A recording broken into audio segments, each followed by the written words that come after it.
Friday, oh it's a warm Friday. At least, yeah, that's the situation for me. It's quite sunny, quite warm out, and well, that checks out because we're going to the desert once again.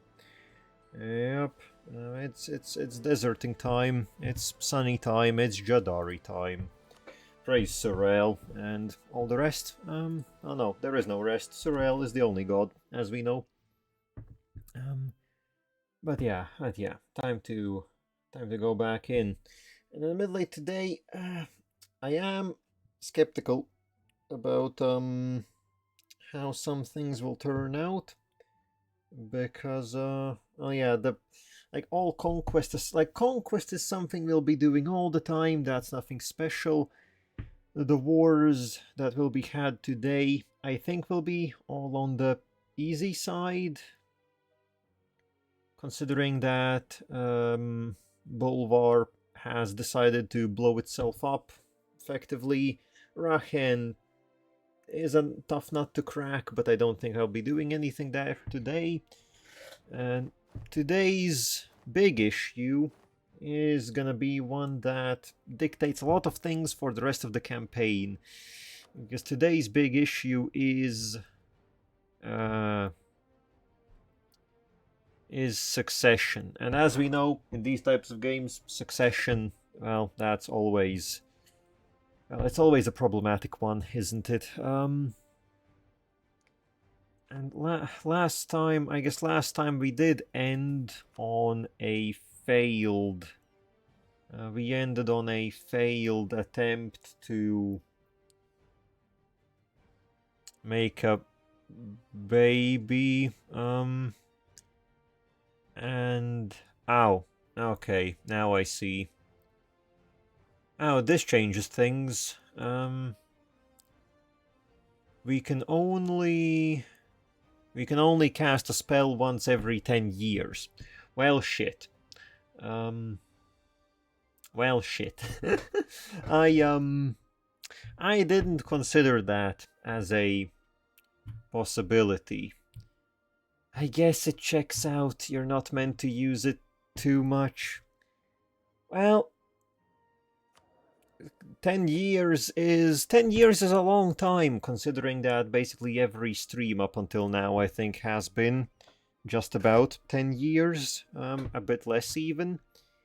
Well, that's a problem. This has turned into a complicated situation. But okay, I guess in that case, let's not worry about it too much.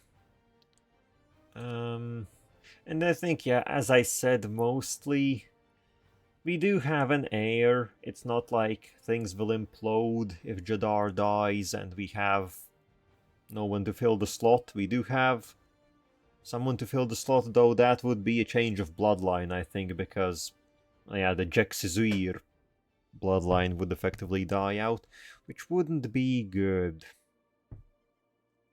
It wouldn't be good. Well, I have considered we can also just we can disinherit Andrelian and then do a royal marriage and then just hope for an heir that way. Which we will need a royal marriage anyways if we do like if we want to try for a magical baby later on. And I guess, what are the possibilities? Could royal marry the Rahenis?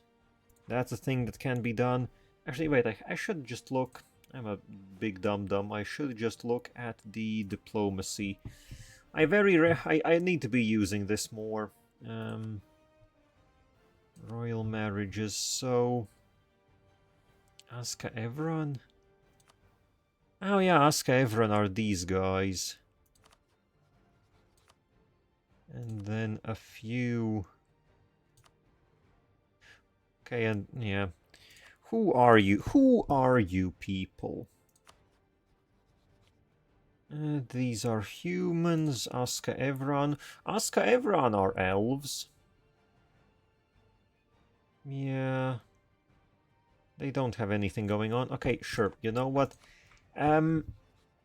We can get prestige is one of those things which, as a nation that fights a lot of wars, it's very easy to get. It's very easy to get prestige. You just fight battles, you beat people. So I think I will take the hit, disinherit our heir. And instead, for now, let's do a marriage with Aska Evron. Sure.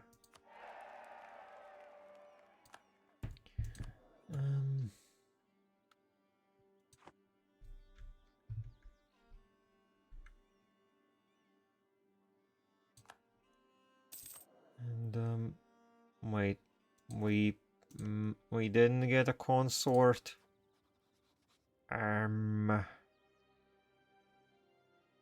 Well, we'll see about it. We'll see about it. It should fix itself.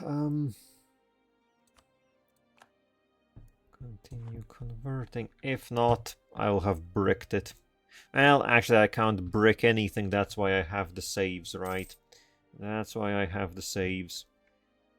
Also, we have 4 diplomats. I am thinking I should start building more spy networks. I think primarily Birzanten, sure, you can take a spy network. And let's see, so currently I'm waiting to deal with a... Okay, more... That's not the worst. I'm waiting to deal with some rebels.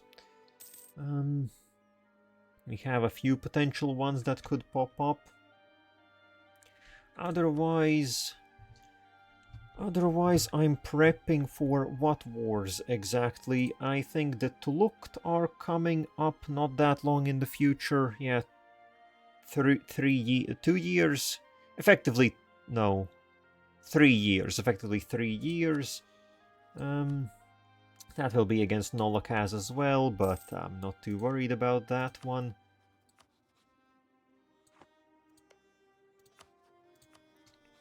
Actually, I could take down this one province. And then also break their alliance. Well, could do a lot of things here, but I'm not too worried about taking them at once either.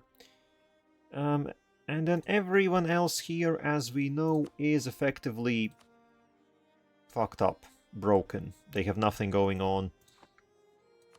Now, where do my... It is a bit sad. I don't have that many claims yet. And I would prefer only taking things that I do actually have claims on. So first things first, I guess is Zanshap. I only need 2 provinces from them. Yeah, I only need 2 provinces from them, which I think...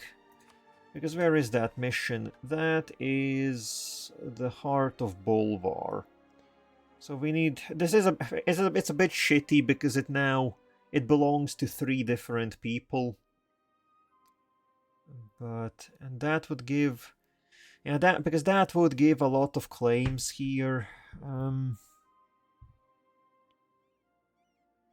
It would be nice if you could preview the claims that it would give. I always have to manually... Well, I guess we can turn it to... I guess I never considered... Could just turn it to areas. Yeah, this would give Irlium, Zanshap, basically everything. What are those? Anzarzax, Anzabad. What are those? Anzax. Ah, yeah, here. Anzabad. So yeah, it would give claims on everything in here and a bit to the south. And having the permanent claims is a 25% discount on coring, which is substantial. So I think we will just have a lot of smaller wars and take it piece by piece.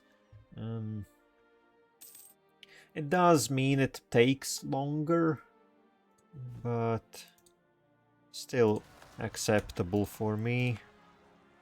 Oh, that's not for us. Now, I did see we have, again, some force limit available, which I guess is from the fact that I stated some places up. Oh yeah, we are full. I guess I do need to pop the Dance of the Deodaran again. But for now, we can also take some cavalry, free cavalry. And then we'll pop the Deodaran once we actually go to war with someone.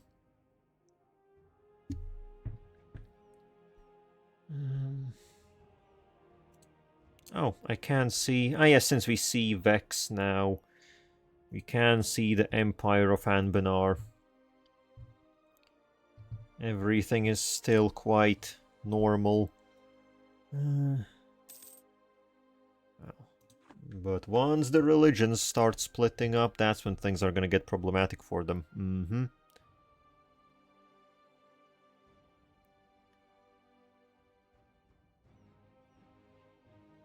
Okay, and then what do we have? We do have a lot of diplomatic power. I guess, sure, let's catch up a little bit on tech. Oh, and we... Ah yes, because I got the cavalry, we now completed Summon the Nomad Legions. Which will be a 25-year buff. 25 years is substantial. Government power, speed, movement speed, but most importantly cavalry combatability. Which, as a matter of fact, currently we have 0. There is a lot in the Jadari ideas, but it will take a while to get there. Idea unlocks are very slow. And I think I will be popping it. No, yeah, sure, we'll pop it. The Desert Elves have wandered the Salahad ever since being stranded here as legionnaires of Jahair. But with the wisdom of Jadar and the Judd becoming clear to us, it is equally clear that all Halan must learn the same. And if that is to be the case, we can no longer be a disparate and scattered people. The Legion must assemble, every bow strung and every horse saddled, and prepare to march out of the desert for the first time in generations. Surael himself demands it of us. Yeah. And the next is the Desert Phoenix, which is 40,000 cavalry. And I guess we have the tradition, we need to get back the army professionalism. And that would just be more of the same. It is very nice if you can stack both of these. I guess you can just stack them, but I think I just want to use them as they come in.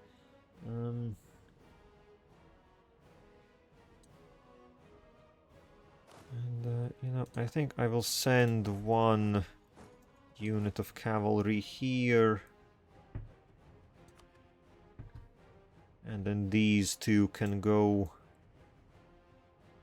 Oh, these two can go help Jadar. And yeah, mostly I want to see... Actually, what am I mostly waiting for?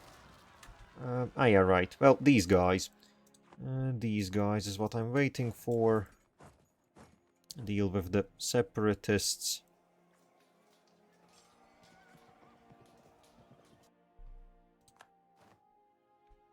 Okay, anyone else? We have...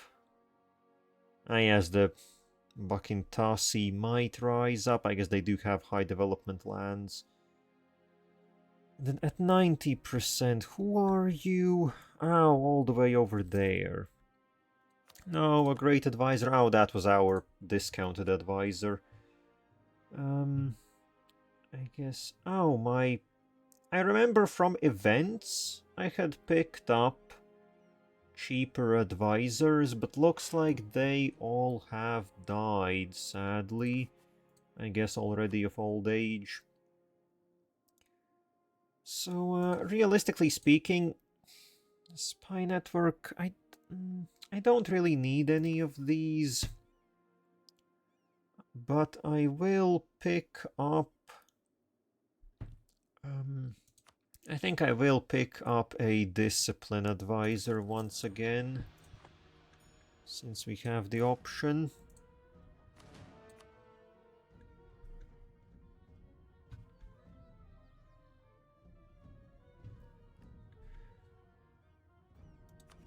Let's see, how is the rebel situation like on this coast? Theoretically, I can't abandon them.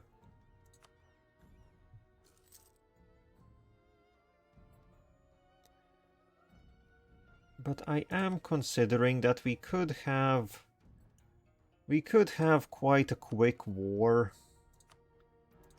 Ah, okay, so this conflict ended. So what did they actually do? Here, Bolvar accepted peace with Varamhar.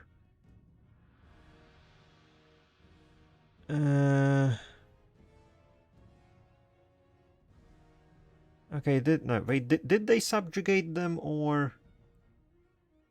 Oh, Bolvar is actually a tributary strait of Tulukt, but no. Otherwise they are just...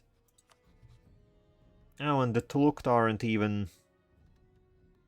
Okay, so actually I can just take Bolvar, because I think they had an alliance previously with someone else, but that evidently just got broken. So I can literally just take Bolvar. As easy as that.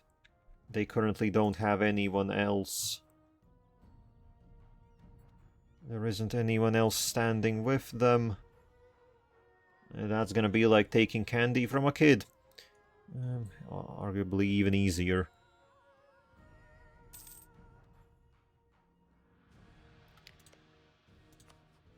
Okay, yep, just take your province, get in there.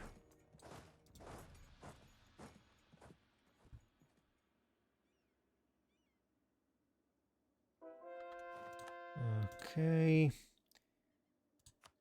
More converting. Honestly, we have so many discounts on missionary maintenance. I actually want to see what is our missionary maintenance at, because I have a feeling that it's incredibly low currently. Missionary. Where is it? Missionary maintenance. Ah, yes, minus 82%. Yeah. I guess actually it would be 85% if we didn't have inflation. That's wild. That's wild. Okay, from here pull out basically all the cavalry. Just leave the minimum amount to siege. So this will be Bolvar, like I guess it's not the city Bolvar, it's the nation Bolvar. Taken as easily as that. Yeah, they don't really have cores or claims, not really worth it vassalizing them or something. So after here... Okay, Elisna is... Looks like Elisna is cleaning up their... Okay, Elisna is somewhat rebuilding, which is not perfect. I need to... Oh, I don't... How the hell is Varamhar still a valid rival for me? Feels weird. But okay, yeah, next I have to start a war with Zanshop. And I guess Elisna. But I only need 2 provinces from them. So it should be... And I guess Elisna I will just take a lot of money from them. But yeah, Zanshop I need only 2 provinces, which should be very easy to achieve. I shouldn't really need to siege them a whole lot or anything.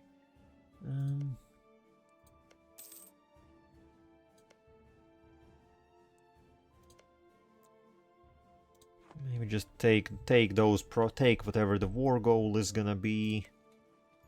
And we should be good to go. Because that will be Bolvar itself. And Azanerdu. And then I need Kalib from Irlium. Yeah. Anzabad. Yeah, it's gonna be a bit weird. I guess, yeah, it's gonna be a bit weird. I will take only one province from Irlium. But I know this early on, seeing how problematic admin power is, I want to do it as efficiently as possible, even if it means slowing down conquest speed a bit. Okay, and we got a consort and some heir. Elazar, Bakarin, Jadar. I don't want Jadar again. We currently have a Jadar, you know. Sure, Elazar.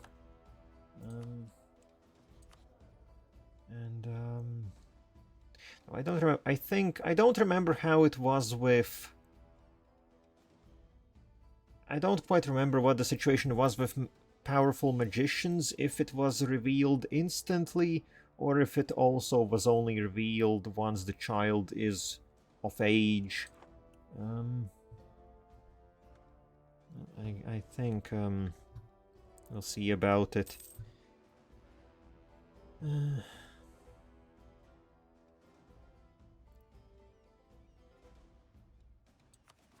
Oh yeah.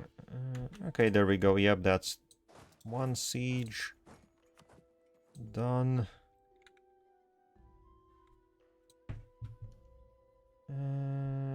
No, nothing really meaningful coalition-wise. Okay, and everything that we were coring from the previous Raheni war is almost about to finish. Very nice. Oh, that. Ah, yes, the eastern frontier, because we just got a core.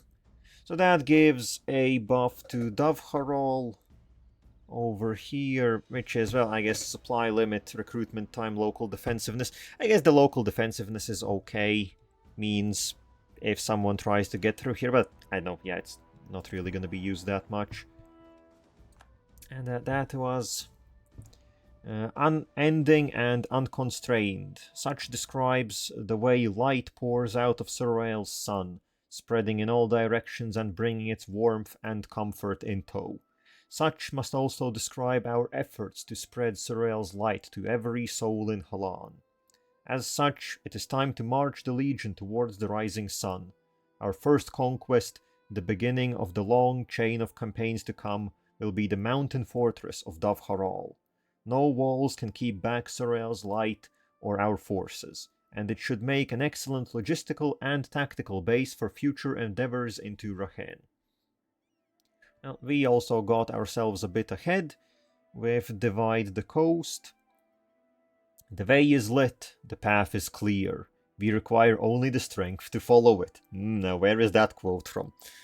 And so we shall march into dry land, into jungle, striking past the mountains and pushing hard into the Rahini coast.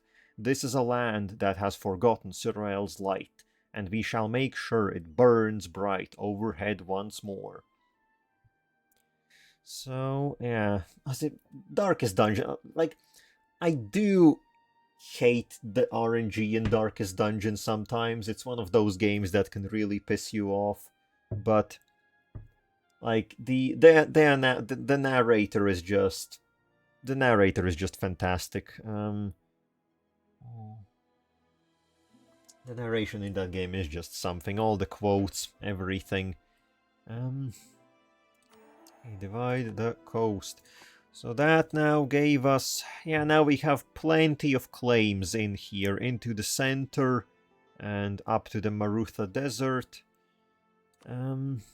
Yeah, but I won't really be... Like, this is asking a bit much. This is asking a bit much.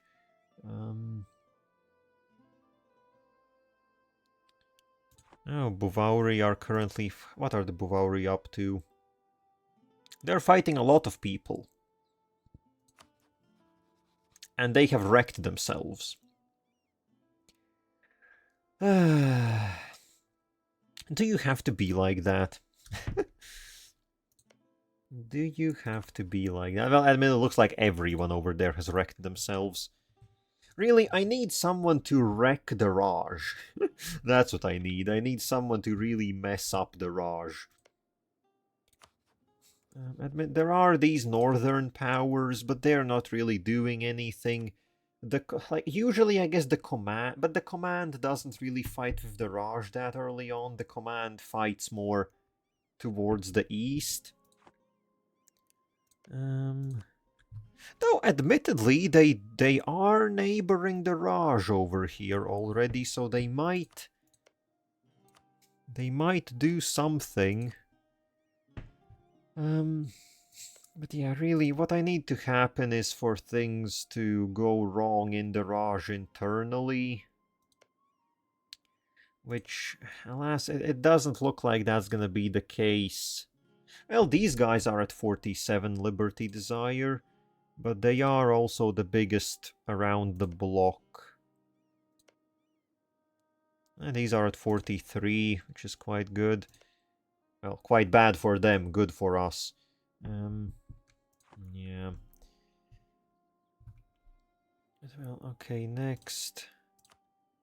Next on the block. Actually, Harklum, you are allied with Varam. Ooh, and Varamhar isn't even...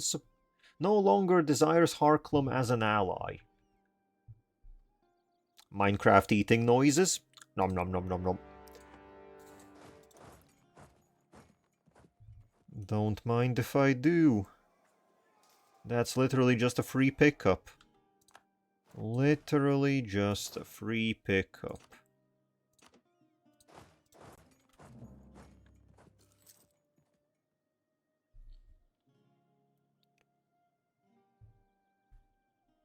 Oh shit, something big happened with Nolokaz.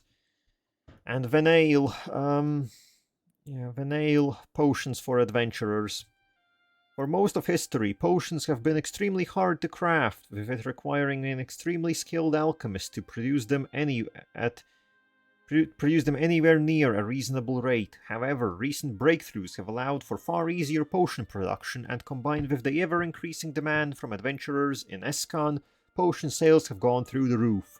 As such, the demand for potion bottles has similarly increased. This is price of glass. And Venail does have a glass province. I think. No, they have paper. Okay, yeah, they do also have a glass province. Yeah. Meanwhile, the Nolokaz... Oh, yeah. Ah, the Nolokaz actually formed the Great Zaz. I do wonder how they did that, considering that they have been dying. Oh, okay, they do have a magician ruler now, so I guess that is what did it. But they tell us of something wicked comes this way comes. The roar of the pyre, the beating of the drums, the screams of the sacrifices, cackling laughter. A sinister symphony rings across the vast camp, gnolls gathering in their tens of thousands to witness the birth of the next Zazobane. For days have gone... For now... Christ. Reading. For days now, they have cavorted, slaughtered, and feasted amongst the many concentric circles of hellish green pyres that make up the ritual site. Lesser demons have crawled forth from these smaller pyres to join the carnage, summoned by the vile celebrations of the Horde. In the center of this orchestra of sin lies the grand pyre, unto which Vehemnes I has spent the last week casting thousands of sacrifices to their fiery doom. Their red-rimmed eyes flicker with madness as a dry cackle escapes their blood-stained maw. In a frenzy, they turn upon one of the assembled shamans who have been aiding them, ripping out their throat with fang and claw. In a flash of blinding speed, Vehemnes I has slain 5 more of their number. Those that survive begin to flee, but Vehemnes I snaps out a command in an unearthly tongue, compelling the shamans to turn and attend to them. The 6 bodies of the slain shamans are thrown into the flames, before Vahemnes I beckons over the ensorcelled survivors. Wordlessly, they begin to bind the supplicant in blackened ironwood chains. Vahemnes I grins maniacally as they are trussed up and thrown into the pyre themselves. Silence descends briefly over the camp. All of Halan seems to hold its breath for a moment in time. The earth shudders. A deafening explosion rocks the area. Blinding green light flares as the central pyre explodes outwards, engulfing those gathered around it. Luminous, blazing green eyes appear within the oily blackness of the smoke, and a rumbling cackle echoes for miles around. Vahemnes I emerges from the darkness, their body monstrously swollen and warped by the demonic power of the Zazob, that who dwells within them, hellfire trailing in their wake. The horde erupts into screams of exultation. For many miles around, crops begin to wither and cattle keel over, spewing burned black bile. As Azabane stalks the mortal world once more. Is now Zazob's chosen, is now a powerful mage, a profane pact. So yeah, basically, I guess Nolakaz, they got, basically they now have a demon queen, sort of. Yeah, zealot, powerful mage. Now Zazob's chosen is a special trait. Yeah, they live much longer. Morale of armies, demonic power. Good for them.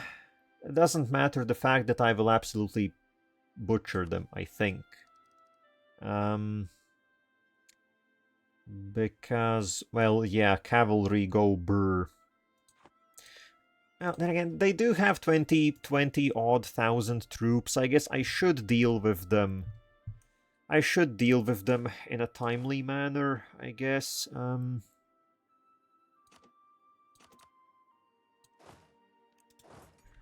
I can't let them grow at all.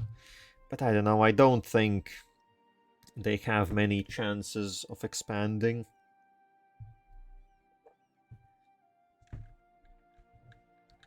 As they are a horde faction that has to expand as much as possible, and if anything, they have been cut down in size from compared to when the game started. So, yeah, I don't think they will really manage too much.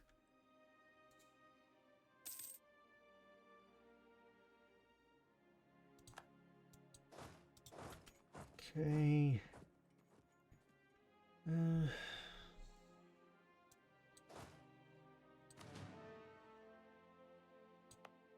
What am I building here? Ah, yes, no, not building, converting. Ah, yes, and this was also our estate agenda, which gives us a... Oh, actually a skill 2 Inquisitor. Skill 2 Inquisitor.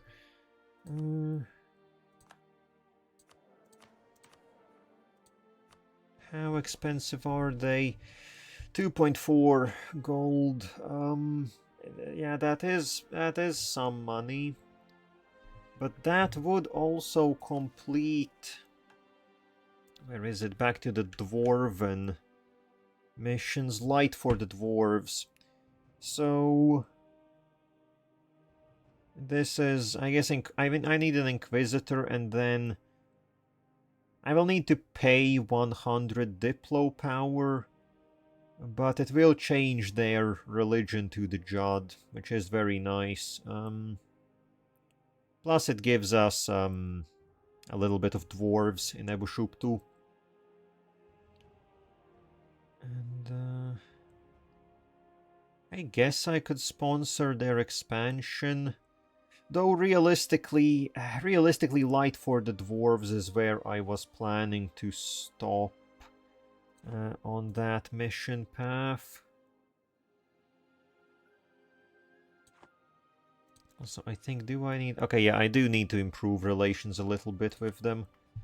So let's get on that. I need 150.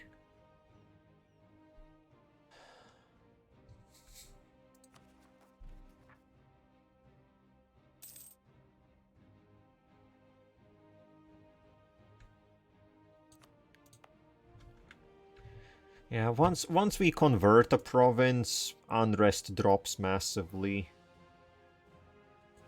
I guess it yeah, makes sense that it is that way, because it is effectively what, a 7. It's a 7 unrest difference. Quite massive. And really, at some point we will pick up humanist ideas. And that will basically make it so that we just won't be getting rebels. It's quite easy to get to that point. The Jadd is friendly like that. What is this? Our independence guaranteed by Varamhar. Well, Varamhar, it looks like you really want to cause trouble.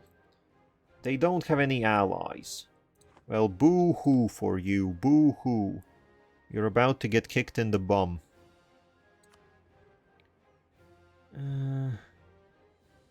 Yeah, though this will require... I really want to clean out some of the unrest over here. I guess we are up to 80% with at least one of them. Yeah, it would be nice to at least clean these guns, not just deal with them. Position yourself here for now.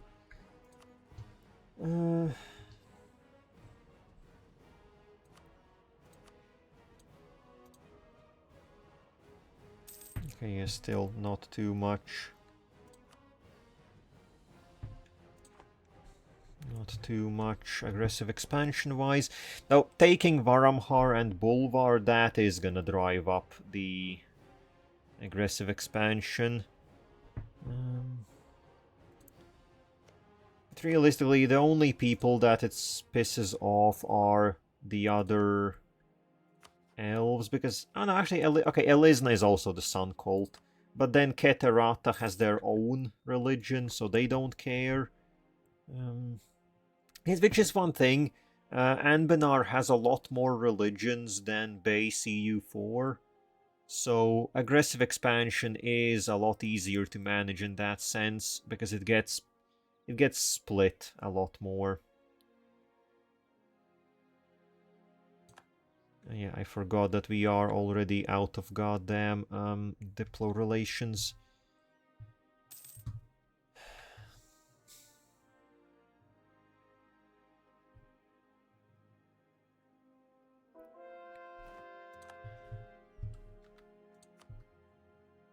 Okay, on to the next, Old Sun Cult. Damn, Old Sun Cult. Plus 40 garrison size, plus 10 local defensiveness. Yeah, that's a defensive one. I think, honestly though, the Old Sun Cult is very rare. I think there are only a few disparate provinces that have it at the start of the game.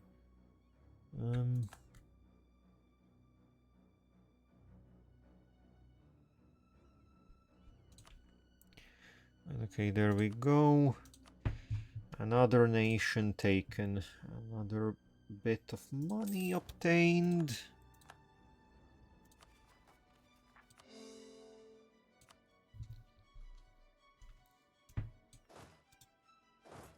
Very good, very nice, very juicy. So now I want to deal with the few separatists that we have brewing. This would be very nice. I guess this did go down to 9% only. So really the chances of it popping up are quite low. But yeah, I do want to deal with them. Ideally deal with these guys over here. And then we go to war with Varamhar, which is currently absolutely bled dry. There is no way that they will recover.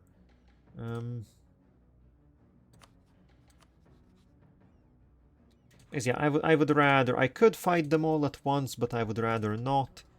Rather get them to drop the guarantee on Zanshop and then go in against Elisna and Zanshop. That will be easy enough. At least it will be one concentrated front line instead of having to fight across this entire area.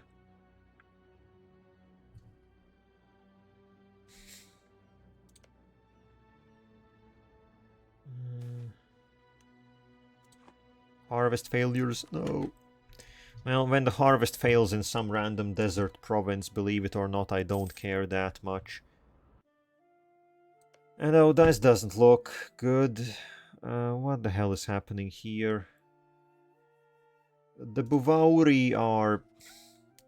Isn't it lovely when your ally commits Sudoku, basically?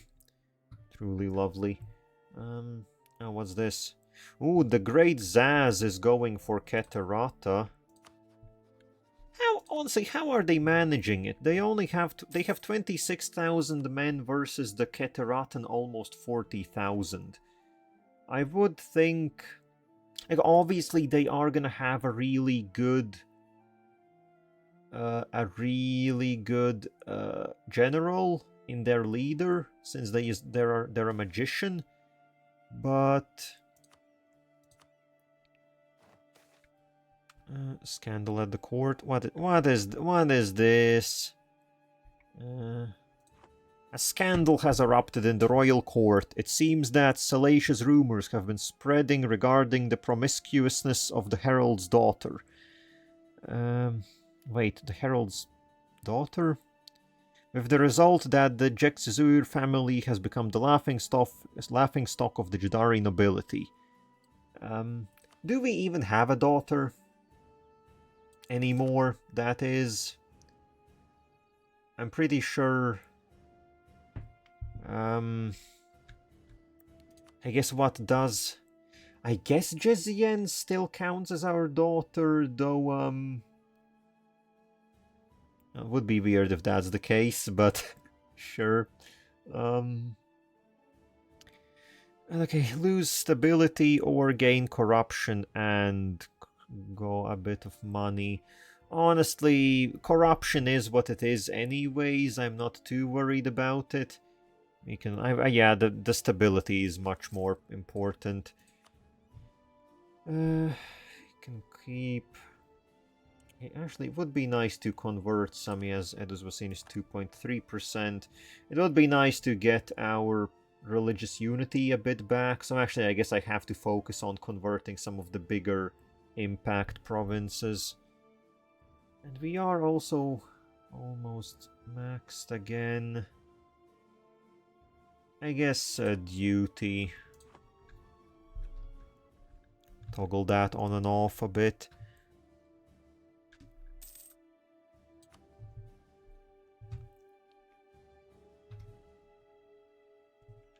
And we have new sun called here. Oh, but that's almost converted. Yeah, honestly, the religious stuff is very much working out. It's very much working out. Great Zaz. Yeah. Oh, okay, looks like there has been a fight. And yeah, looks like they have beaten each other up a bit. Also, I'm not sure. I'm not sure how this is gonna turn out. They have administrative, they don't have any. God damn, the Nolakas just traditions have -5 years separatism and 10% shock damage. That's quite something. That's quite something.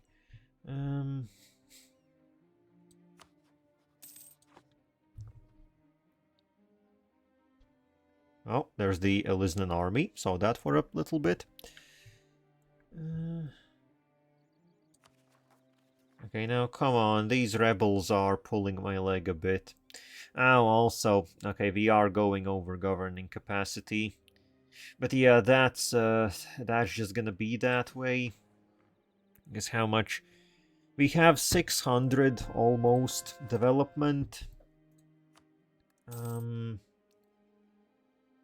We have almost 600 development. We can only upgrade to an empire once we have 1,000. And that's getting there is gonna take a while.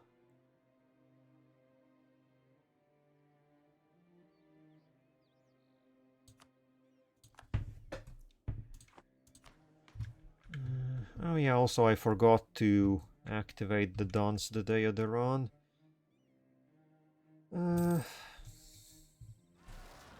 Okay, finally someone revolted. These guys. So we can clean them out.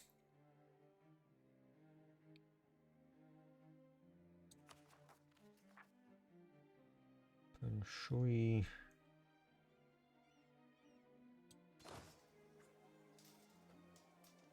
Okay, very acceptable. So then what? What do we have? The Dov Harali, 80%, 16% chance to increase. Yeah, not perfect.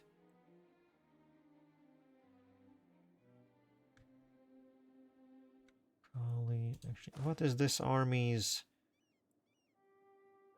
for? Can't quite get rid of them.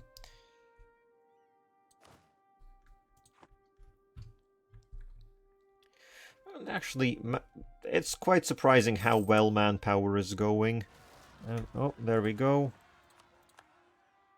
Goddamn, both of them at once. Sure. I think let's get this army to the front lines. Oh, these, okay, 1,000. Sure, and then get over here. So I think the one thing is, if we get separatists in Dov Haral, we do have a castle there, so it will take quite a while for them to do anything. So if they do pop up, I can just take my time, send an army over when I can.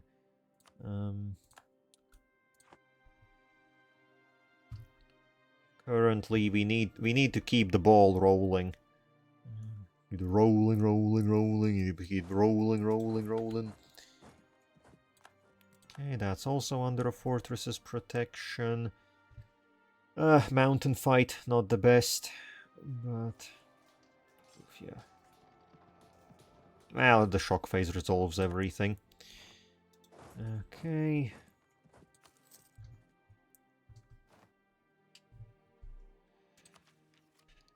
We could go into admin ideas. Not admin ideas, just get admin tech 5. But I will need to core stuff in a second, so I think I will resist. I will wait a little bit on that. There's also, I have been thinking about idea groups. And it's always such a problem, isn't it? Because especially as the Jadd, opening with something like admin ideas would be perfect, simply for adaptability. Like, we're gonna at some point this will definitely get picked up. Like, that isn't an argument. It's also got governing capacity. This is just, we definitely will have this, and it would be good to have it as early on as possible. But it would be 1,200 more admin to actually get adaptability, and that's a lot currently. That's very expensive. We do not have admin. Which is also bad, because I will basically need tolerance ideas. And, ironically enough, also religious ideas. Because, yeah, it just is that way. It would be excellent to get them. But I think maybe one of the openers will have to instead be, I assume, military, because we just have a lot of military power coming in. And I guess I could start, I don't know, I guess I could dev up and spawn Renaissance, but we're gonna have a lot of military power throughout the game as a whole. And, well, we are gonna do a lot of warring, so picking up... My favorite is offensive ideas, always. Siege ability, so nice. Aristocratic could be good, because it does have cavalry bonuses. Problem is, unlike other very good other things, serfdom is a incredibly good idea. But realistically, cavalry, we have good cavalry while we are the Jaddari. Once we become the Jadd Empire, it kind of loses its edge. Oh. Well, in basic EU4, cavalry is just useless in the mid and late game. In Anbennar, there are certain nations that still have very good cavalry in the late game even, but, well, the Centaurs. It's basically the Centaurs, and I think maybe a few select nations somewhere. The Jadd isn't one of those, even though in the beginning we are incredibly cavalry focused. But, you know, things like quality, we already have very high quality troops because we have the Elven military, or quantity, just to shore up some of the problems that we have, namely a giant debuff to manpower. And well, quality is just very nice and easy to use, isn't it? And I would say Diplo as well. What is it? Espionage would be very cool. And trade, because we will be doing a lot of trade. So, yeah, but I don't know. The first one is gonna be a real decision. It's gonna be a real big decision.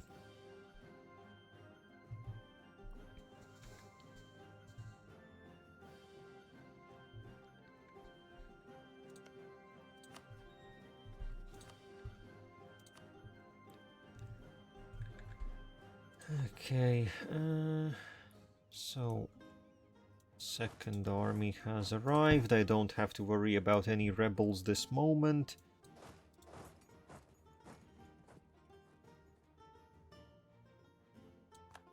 Oh, the truce with Tulukt has ended.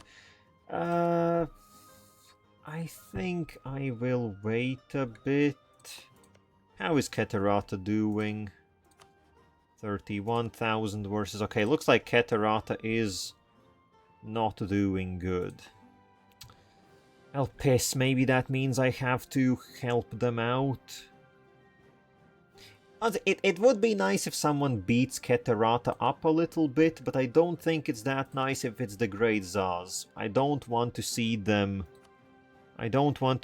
prospering.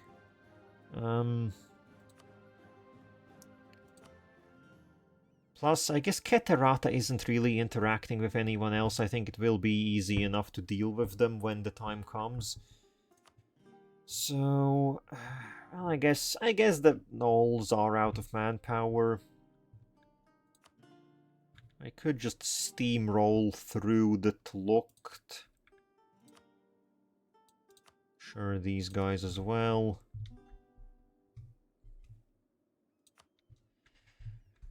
Do I leave Varamhar on a back burner?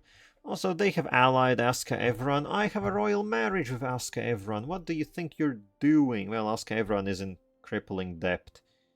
Plus they're cruel, plus they like us, plus they don't like Varamhar. Goddamn. Yeah, that's a collection of things. Goddamn, I don't know who to go for, because Varamhar does have several fortresses and I will need to siege down most of them.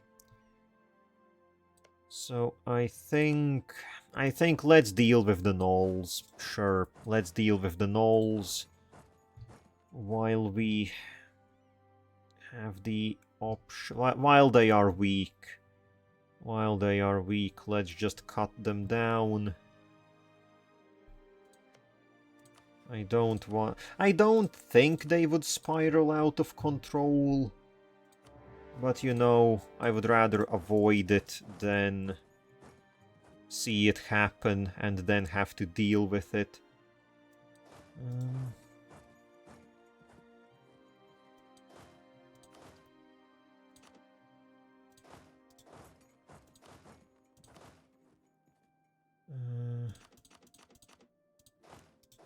Split the troops a little bit.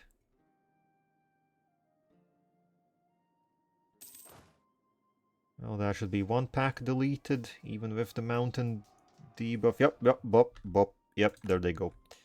There they go. Just keep marching south. I will have my...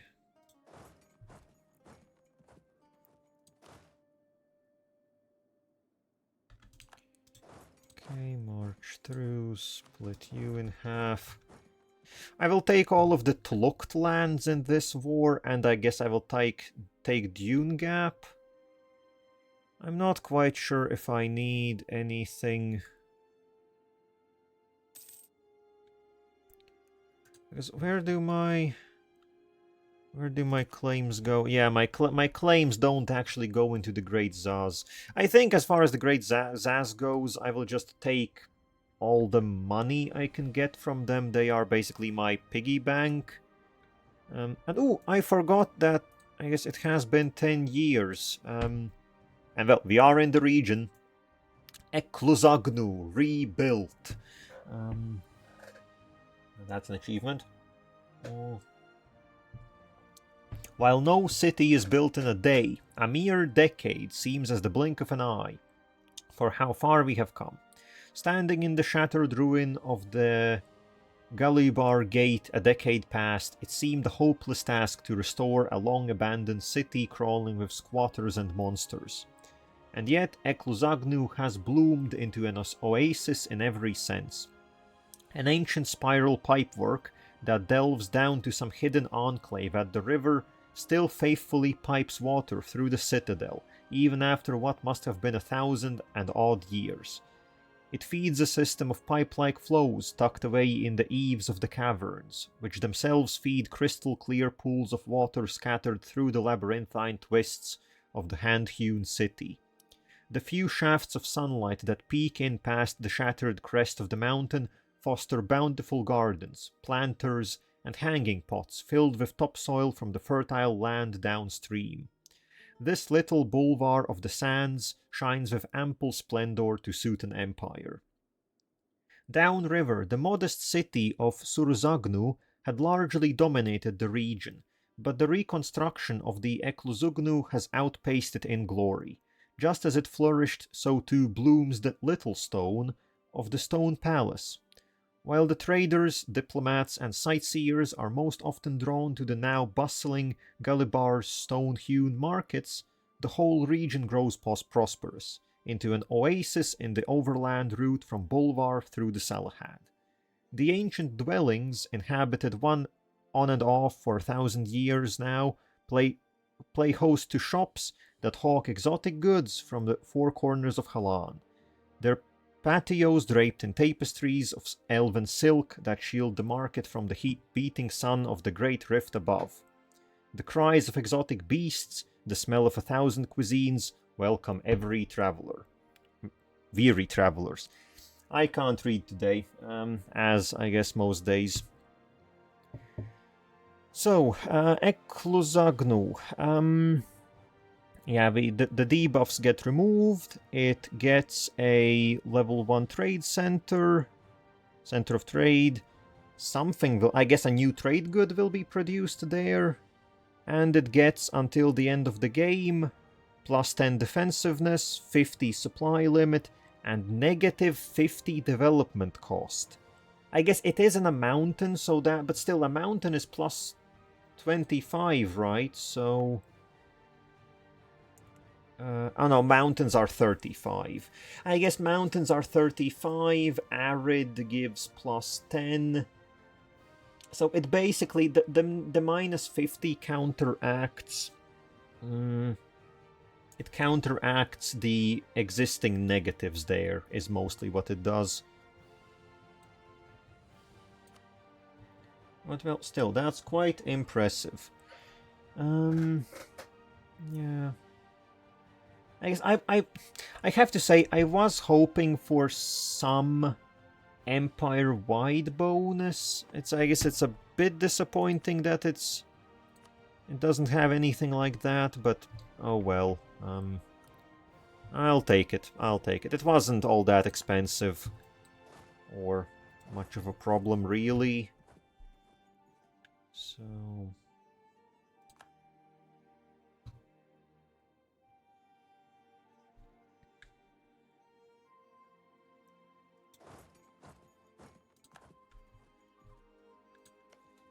come on. Okay. Oh, they will be produced. Okay, I guess it basically re-rolls the trade good that they produce. Now, salt is cool because it does give local defensiveness. So actually, I guess this place now should have 10 from the Ekluzagnu, 15 from the salt. What was it? 25 from the mountains. So, what, that's plus 50? I guess it's still a very good fortress. It's a very good fortress.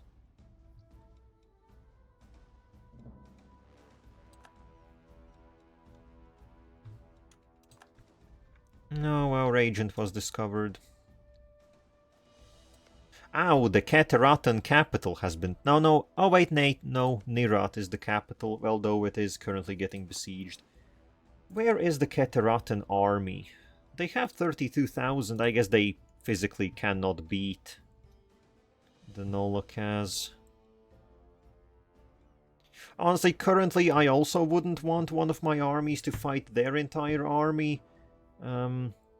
I think there might be some possibility that it could be a victory, but I don't want to hedge my bets.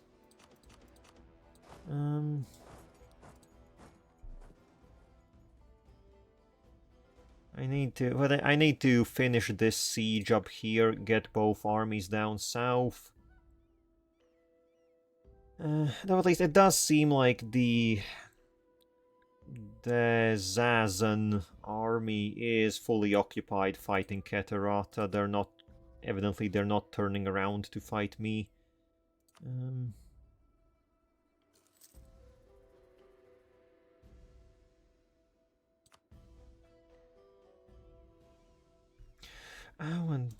Oh, the Keterata that was formed is not the... Okay. Oh, finally some... I guess our vassals do have to walk quite a distance to get here. Oh, and Zanshap... Wait, Zanshap isn't They're not allied with Elisna anymore. Now that's interesting. That means Zanshap is oh god. Okay, also good thing that I waited. This will make things much easier.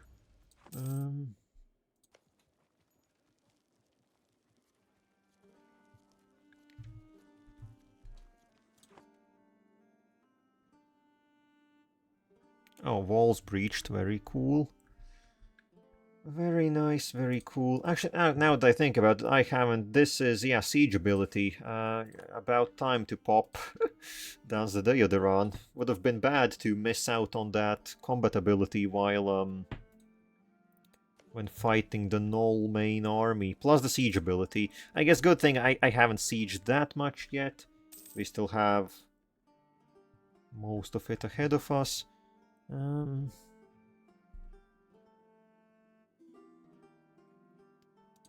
What do you want? Oh, no, well...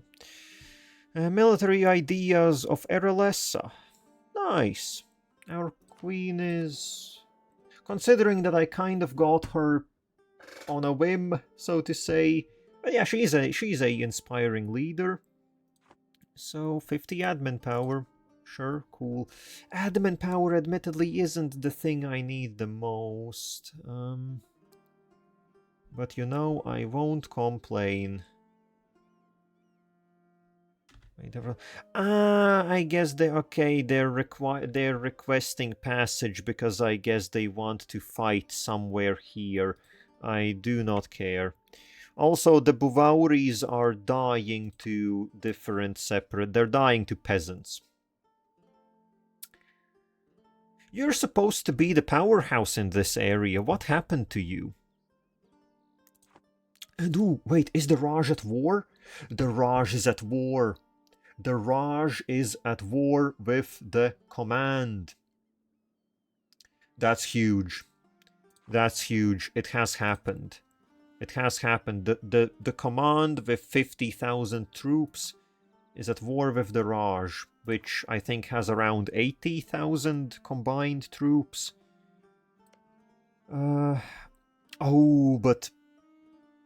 Oh, this is definitely not the entirety of the Raj. Has something happened here? No, I guess the Raj is a bit weird because the Raj has like, it has like, I think it has two different, I guess, subject types, and I think one of them is obligated to help in offense. No, but this is a defensive war, right? It should be a defensive war. Yeah, attacker, hobgoblin conquest. So I think defensively they should all be helping. Weird situation. But well, here's hope. Well, the command growing overly big is also not excellent. But in the current situation, it's pick your poison, and I would rather that the command breaks the Raj, and then I can also get my piece of the cake. Because by the time that we get to the command, they won't be much of a... Well, they'll be a decent opponent. Definitely more of an opponent than most of the things we've had until now. But... yeah, let's just say I'm not too worried.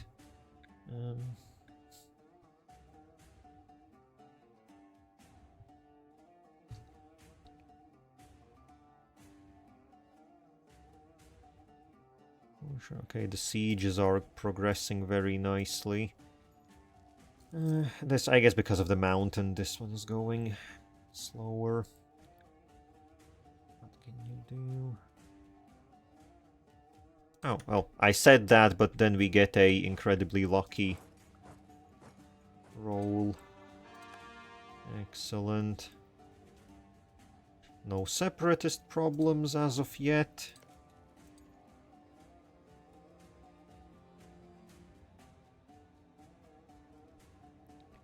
And then it will be time to march into the Great Zaz.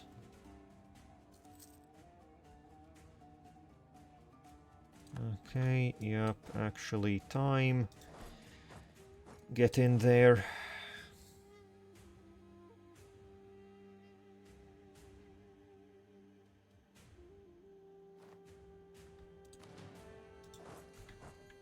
They have built a castle in their capital, which will slightly slow us down.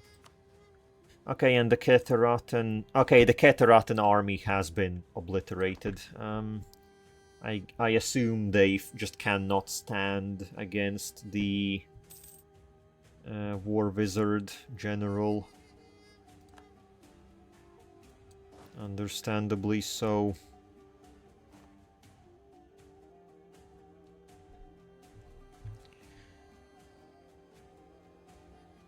Okay, now this is gonna be a bit of a waiting situation.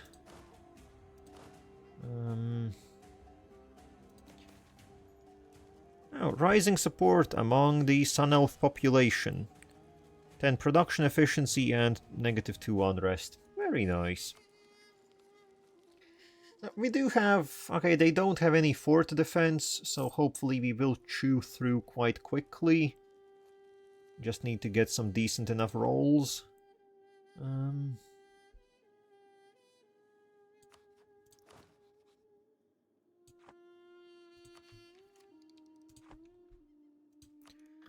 I guess I can already... This will be 11. How much will it take to core? Only 100. I guess it is quite barren land.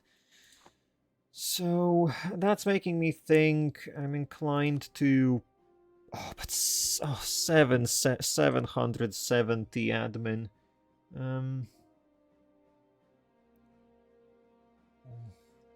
Well, hello, Walther. Thanks for the VODs on this game. Well, yeah, I guess the VODs do come in handy, don't they? And also, speaking of VODs, that's a hint for you. That may or may not have something to do with the special thing that I mentioned yesterday.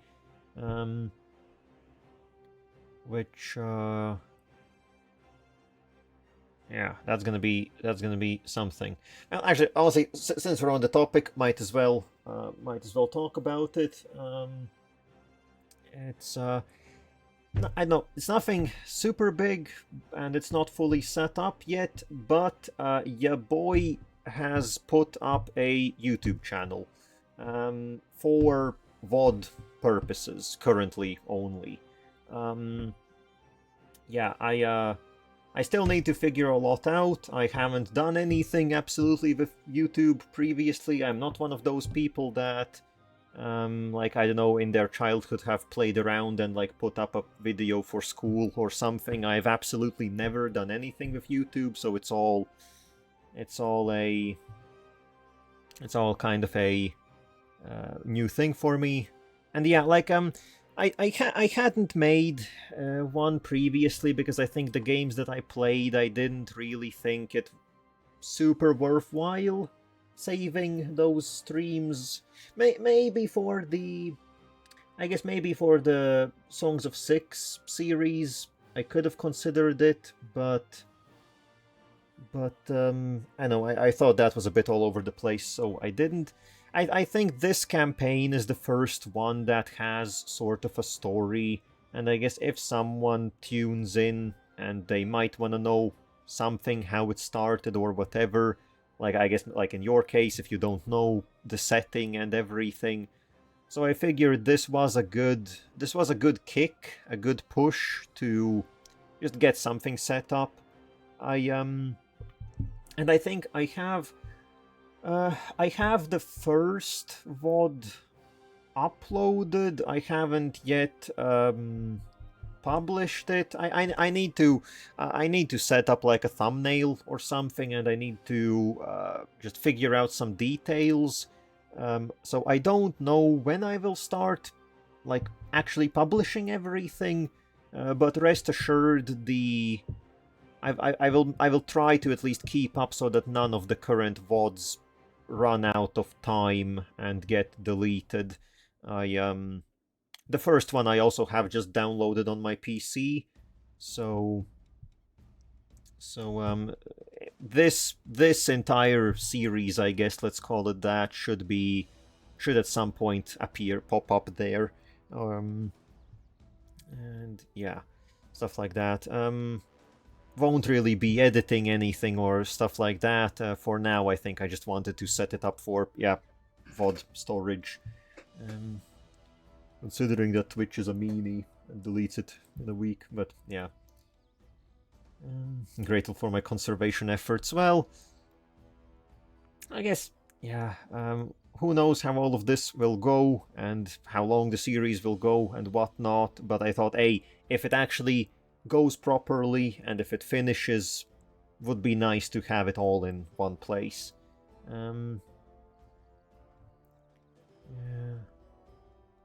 I did, like, the quality isn't great, right? It's the same 720p that I have on stream here, because I guess I did consider maybe I could try something and like I could record separately, obviously, but I think having the stream and then having a recording going, I think that's very much gonna cause trouble. At least I suspect on my current rig. Yeah, for now we'll have to bear with what is available.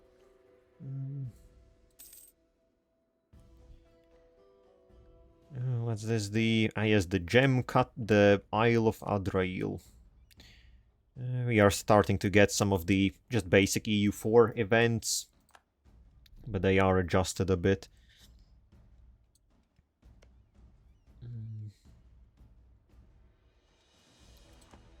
It's just a bit easier to download or export to YouTube.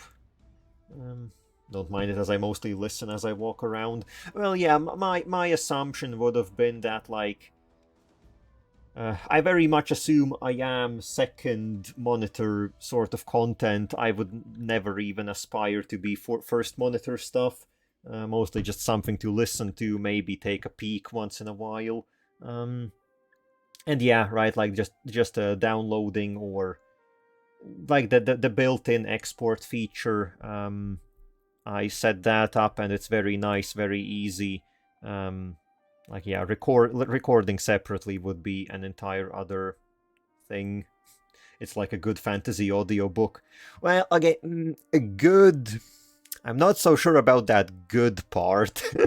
Maybe a fantasy, like a slop fantasy audiobook. Maybe that's more accurate.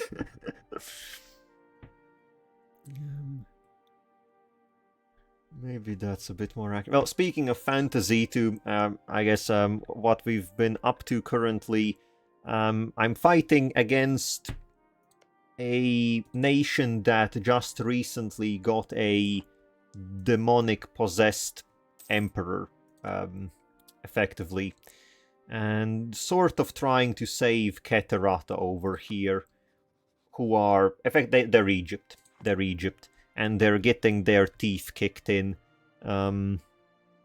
which I would...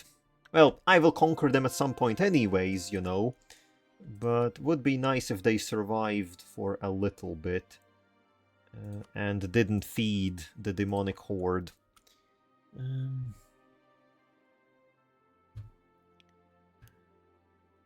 Because that would be suboptimal. Because these guys down here, yeah, they turned into the Great Zaz. Which I wasn't planning to fight them quite yet. Varamhar is insulting us. Are you having mental issues, friend? You're not in a position to insult us. But yeah, the Great Zaz, I think they have potential to grow really strong. They are basically a giant horde of gnolls, but since we beat them up relatively early on in the game, I think their growth was very much hamstrung. I don't think they... I guess now they could manage something, but not... Oh, how the hell did Ketterat get unsieged? Did Keterata themselves actually do it? I guess their capital is under siege and will soon fall. But they did somehow bite back a little bit. But yeah, there's a lot of stuff happening at once currently. Well, has to happen at once. I need to finish this fight, and then I need to go quickly declare war on Varamhar, on Zanshap as well. I need to take some lands here. We have very good expansion potential. I need to get some use out of it. And okay, there goes the capital. Now, I do want to beat I want to beat the Zaz in an actual fight. Because just taking their lands won't be enough. I want to reduce their army strength.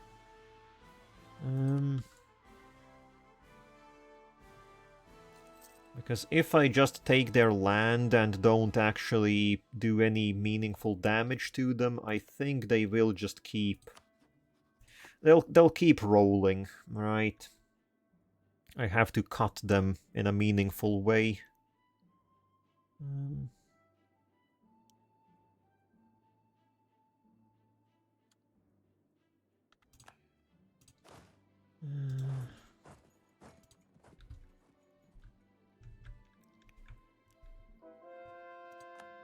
Okay, meanwhile in the background, religious conversion is happening very nicely. All according to plan. Yeah, one thing that isn't according to plan is the entire succession thing. Which, one problem that I did discover is the spell that gives us the chance to get a magical baby. It's only usable once every 10 years. Which, I think, like, we'll only get one chance today, I think. But, well, that's better than nothing. At least, I think now that we just did get a random event which gave the Magi's more influence. Which means if I give them some more privileges, we should get to medium casting strength.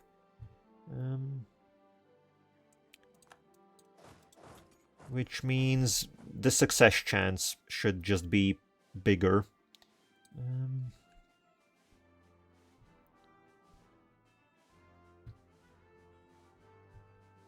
Which, like, any sort of noticeable increase I can get, I will try to take. Oh, there comes our boy. There comes our boy. Now, one problem is, when fighting like this into the Fog of War... Well, this isn't even really Fog of War, this is Terra Incognita, which is more like, basically, this is... we are going to lands that we have never heard of. So... Oh, what's this? Oh, looks like the Zaz purchased some mercenaries, but I think our vassal beat them up. Yeah. Sure. Good stuff. Good stuff. Vassal's doing work.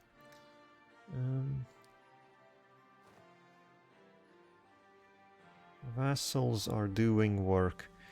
Okay, I am now noticing we have... there is a chance that some rebels might pop. I mean, where the hell did you come from? Funny little guys. Where did you come from? Okay, Catarata has lost their capital and they don't have a military anymore. Basically, it's not looking stellar for them.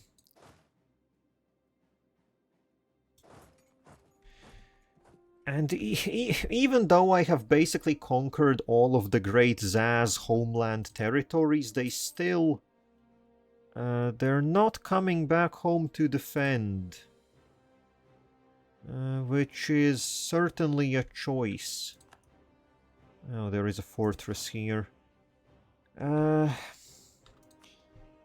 Yeah, at this point, I did want to help Catarata more by, as I said, beating up the Great Zaz's army.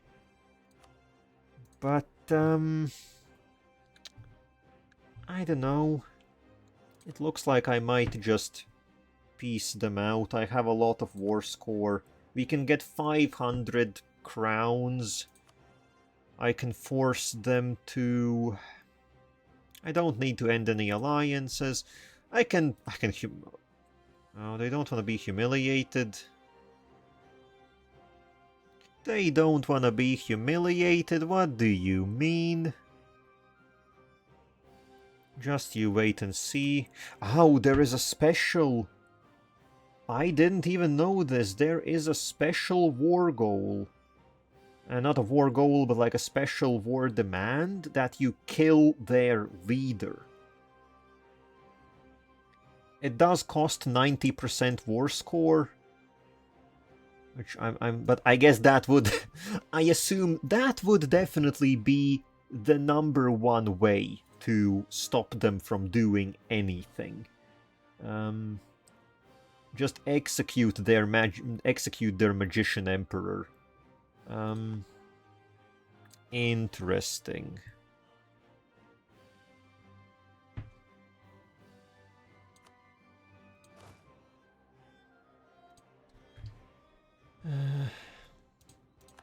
Okay, I think I will... maybe that would be worth it. But then again, if we do that, we won't get basically any money from this entire endeavor. Okay, yeah, there we go. That's a rebel bunch. I think, sure, I will send one army up north. I think if the Nolish army appears here, I will just piece them out as we currently can. I don't want to... I guess drag it out too long. Oh, and actually Elena has... Okay, Elena has basically sieged down all the other lands. Okay, sure. Which means if we get this fortress, we will basically have control of all the Great Zaz territory.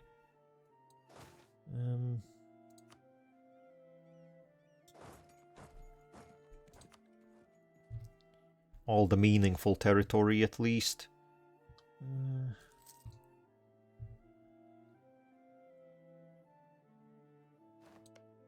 Well, I guess maybe I won't beat them militarily, but I think I will definitely have ruined their economic situation.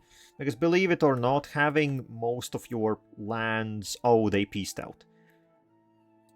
Okay, they did do a peace. So I guess they took all the lands that they had claims on in Catarata. This does now imply they will be coming for us here. I don't think I have the time to finish sieging.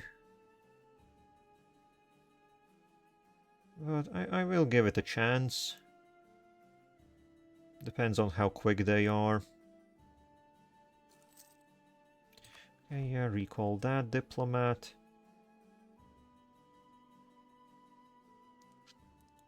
The main thing is, I was convinced that they would... I was convinced they would come fight me at some point, and it would take the pressure...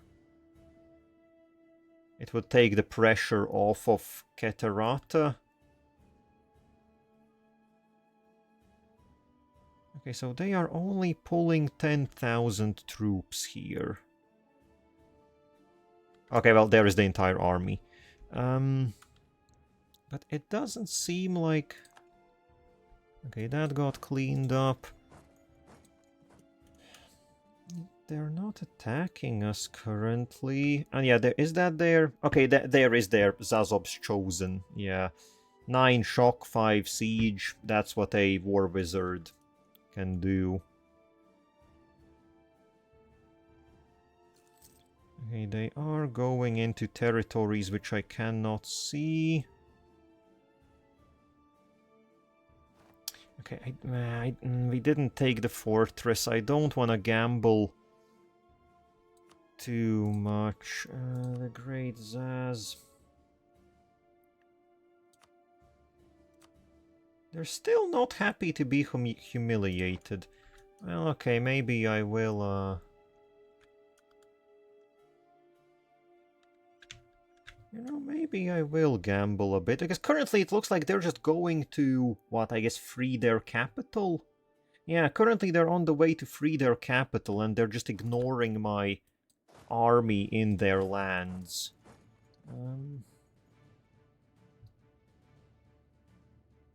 Wow, disease outbreak, not what I needed right now.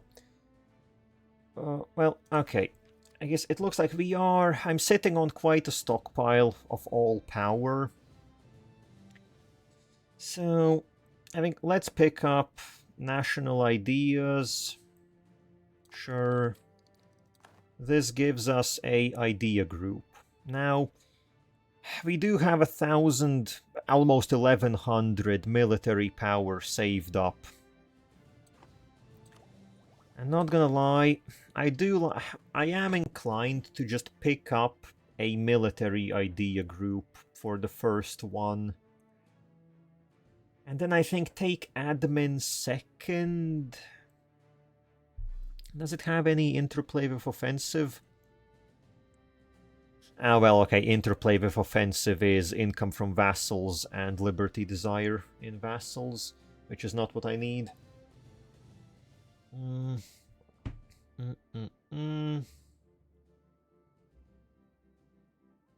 Could also pick up quantity ideas as the first one.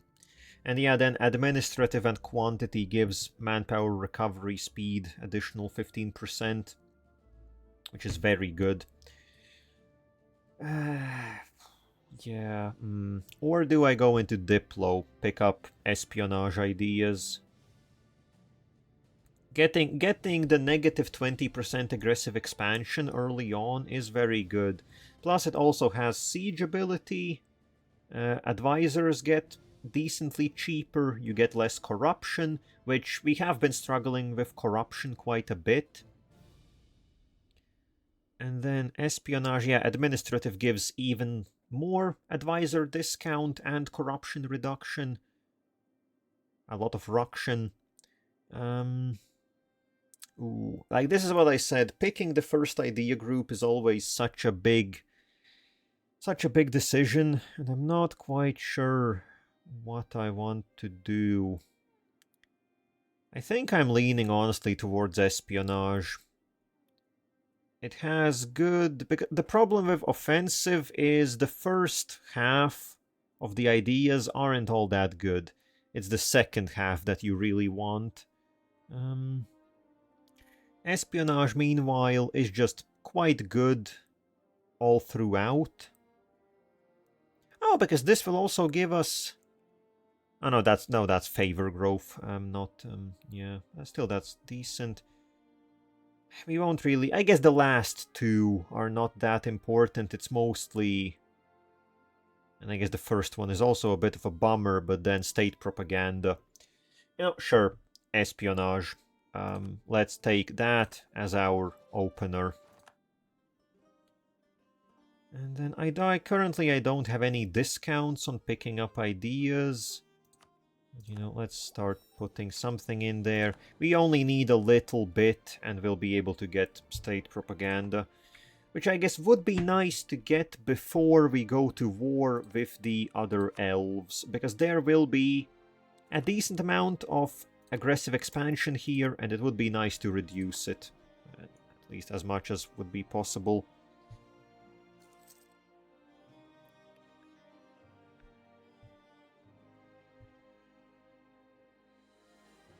Okay, yeah, looks like they are very much heading just for their capital. They want to free their capital.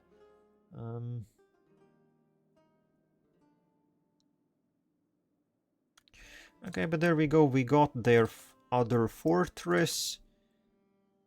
Which, what's the situation here?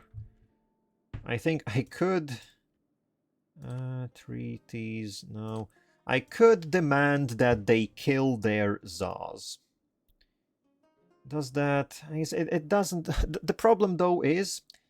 It literally doesn't give me anything. We just kill their leader, and that's it. I guess I could get a little bit of money and kill their leader, and that would be something. But, honestly, leave them be. Since they now have more territory, I can demand more money from them. 600 crowns, that's big. Plus I can humiliate them, which gives a bunch of power projection, and we can ask for reparations. We can ask for reparations. Yeah. Sounds pretty good. Thank you for the deal. Thank you for the money. Much appreciated. And now, I guess we have to wait for this fight to be over. Come on, Elena, did you really need to drain your manpower like that, taking unnecessary fights? Okay, they will be wiped out in a second. Pop. Okay, and then these two guys, take your entire one... Okay, honestly, that's not even that important. Let's just do it in one deal. They only give us 5 extra ducats. We just take everything, an additional 70 money. Can I do anything funny here? No, they're just gonna be destroyed. Boom. Oh, it's always nice when a big wasteland gets your color, because our name is now big. So, honestly, the main way after which you can tell how important you are in the world, is how big is your name on the map. Like let's be real, that's the single most important thing you can do. Get a big name on your map. And currently our name is very big.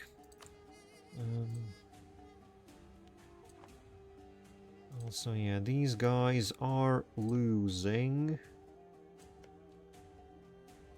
But for some reason they're very happy. I assume since they are in a defensive war, maybe that's why they get some extra happiness or something. But okay, so now, core everything. We have a few separatists that might get uppity. But they're not that much of a problem.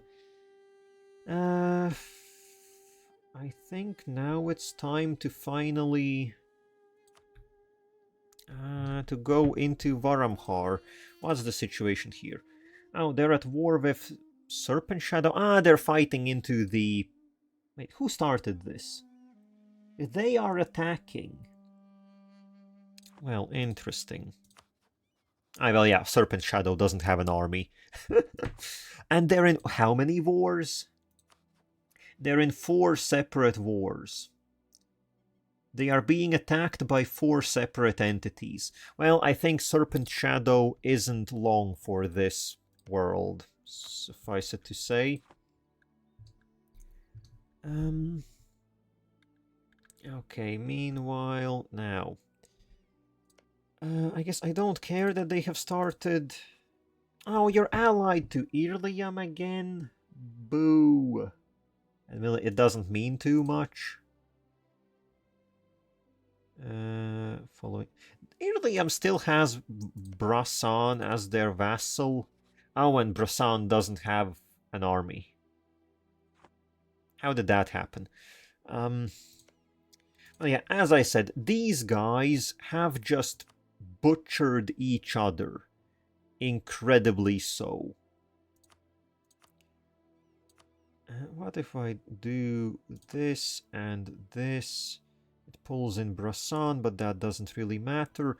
I just do one big war and take all the I will take 3 provinces here, since I don't have any more claims, and then I guess we'll take a big chunk out of Varamhar. That's the plan. That's the plan, and we will get to it, I think, once I'm back from a break. Because currently, yeah, it's been an hour and a half, a bit more, and I still haven't had my bathroom break, so time for that, and some other things, so be back in a few minutes. BRB.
Oh, all right. Got back, getting in position. All right. Let's see. We still have plenty of time. At least the one thing I definitely wanna manage today is get that second try on the magical child. We still have how much it was until the very end of 77, so we still have like 3.5 years to go until that. But at least with the Magi's, I think I will be able to... Okay, yeah, they have advancement of mage influence, 10% influence until 88, so that's still for quite a while. And I think I will give them... What was it? I don't wanna do reduced research regulations. Then again, it's not that bad. It doesn't cost us any crown land. Yeah, I think I will give them reduced research regulations when the time comes, which will give them more influence. And this will bring us into the medium bracket as far as influence is concerned. Which will mean that the spell should have a higher... Well, it will have a higher success rate. I still don't know what the success rates are like.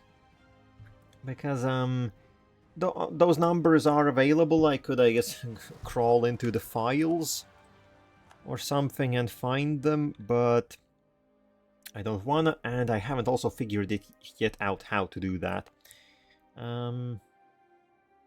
Though it might be useful for some things, some RNG based things mostly. Okay, a few particularists are popping up. See, how much will they actually be paying us in war reparations?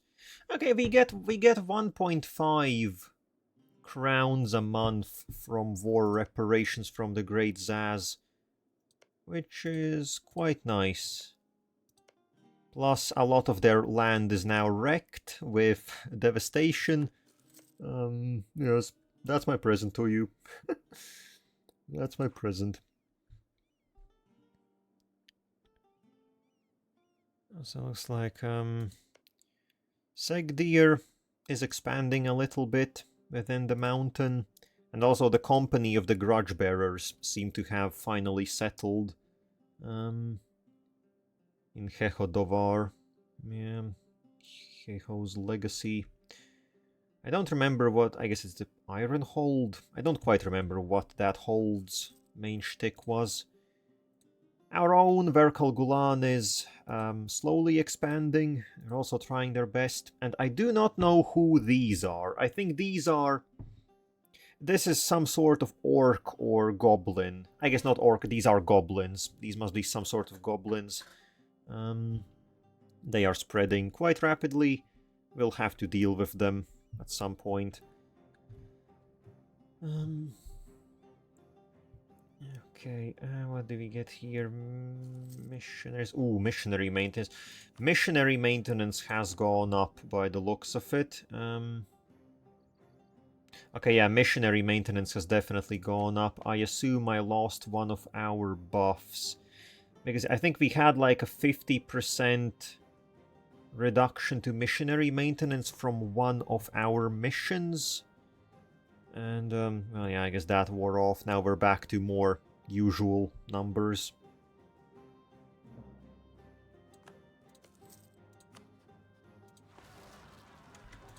Oh, Davharal. Sure, we will quickly send one army over, deal with those. And what is the other? Panushesi might happen. Now, Sarkashabidi separatists might pop during the war, but well, we do have the coastal fortress here, so honestly, it does protect the land quite nicely. Okay, what's this? A rising star? Ah, yeah, another. We can get another cheap advisor. I guess currently I do not have a diplomatic advisor. Getting a trade efficiency guy would be very cool. And, well, little secret for those that don't know, if you have a inflation reduction advisor and a trade efficiency advisor at once, there is a very, very good event that can happen. So I guess, sure, let's bring them in. It will be 2.5 ducats. But what? You dare follow the Zazub cult? We just killed them. Well, sure. Get on the bus. So it will be, I guess our money will be draining away, but we have 800 in the bank. We have 800 in the bank, that's why it's good to get war reparations and just raw money from fighting wars. It works out very nicely.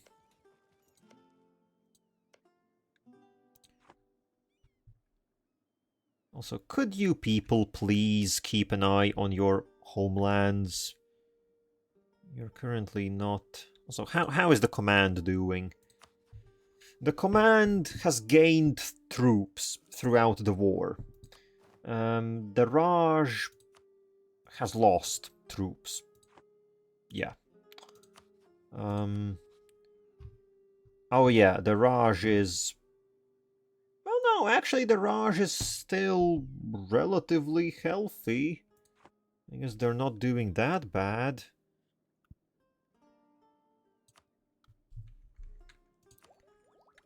Okay, we can get state propaganda. Cultural unrest, Dune Gap. Sure, give them autonomy, they are... And oh, my... Oh no, one of my old generals died. Okay, one of the old ones died. That's no biggie. If I hadn't them in an army, that means they weren't that good to begin with. Nothing of value has been lost. Okay, these guys have gotten up to 90%. I guess it would be best to wait them out and deal with these up. I guess, yeah. Because these guys are also at... Oh yeah, they only have one province. Yeah. Oh, there goes Harklumi. Good that we have the second army waiting around. So I guess again, we'll deal with the separatists, and once we're done with that, it's gonna be time for the next fight. Works out quite nicely like that.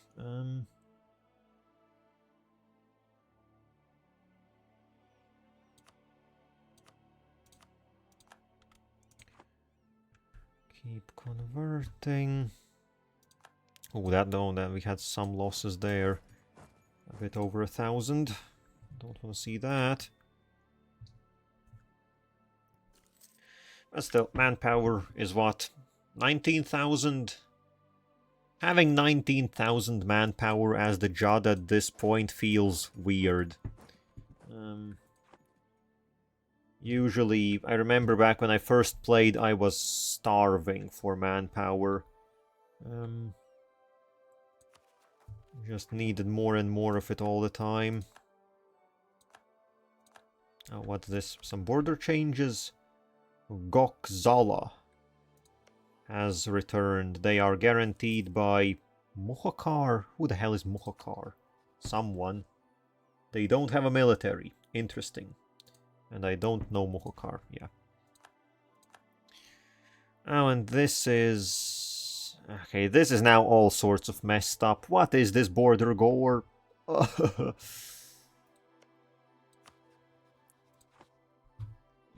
we'll deal with it soon enough. We will deal with you soon enough. Okay, this is not the ones I was expecting, but sure. So now that leaves just one batch of separatists who might pop out soon enough. And would be very nice if they did so. Then we can deal with them. and not worry about the rest. Okay, that was 800 losses, acceptable. Oh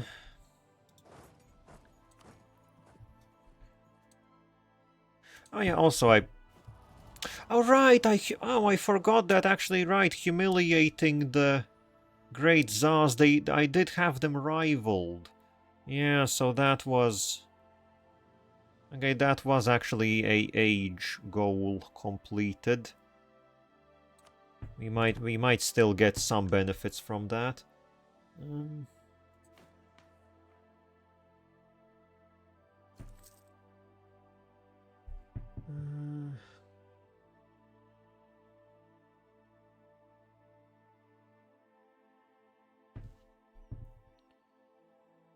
War games. Oh yeah, drill game plus 50.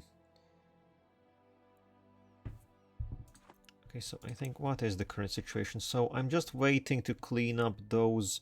Okay, so that means this army can do some drilling. This army can drill a bit because they don't have to worry about anything. Well, we could get the next military technology, but it's still excessively expensive. It won't give us artillery, and we are about to fight Varamhar, and they do have several fortresses in mountains. Having artillery to deal with those fortresses would be very good. And I guess I don't overly have anywhere else where I could spend the military power, except for, I guess, developing our lands. But I'm not so sure if I want to go for that.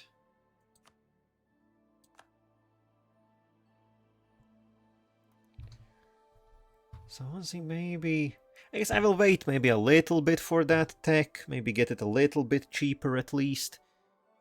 But otherwise, I might swallow the big penalty. Well, not penalty, just the price increase.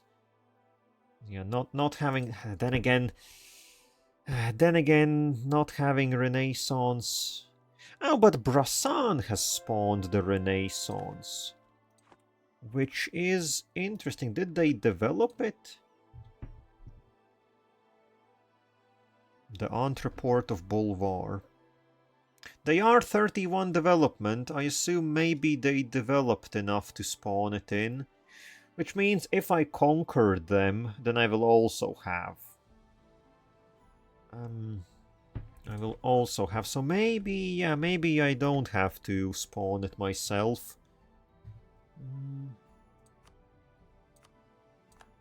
Get this going. Those missionaries have to be working 24/7.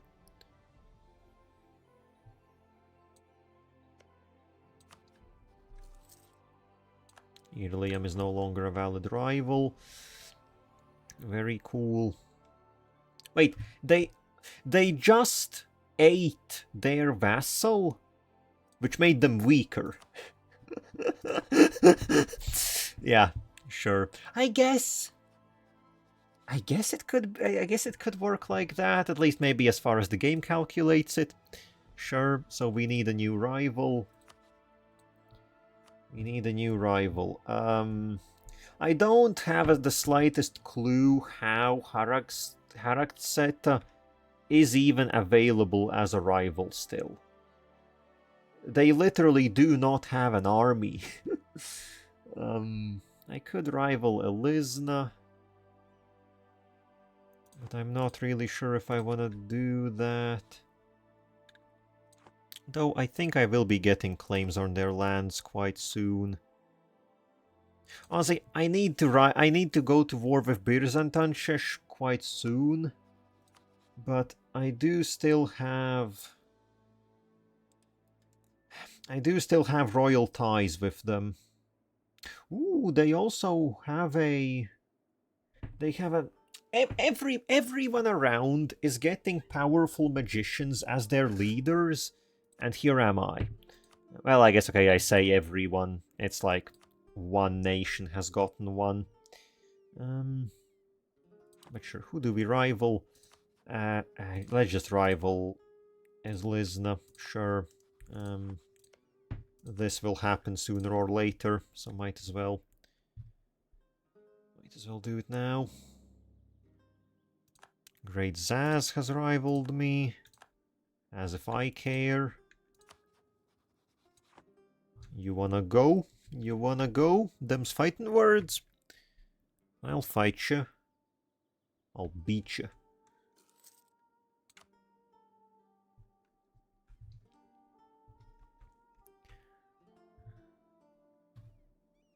Also, I did just remember...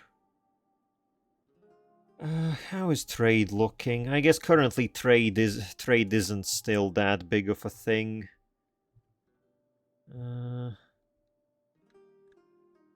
Yeah, I guess once we get Bulvar properly under control, that's when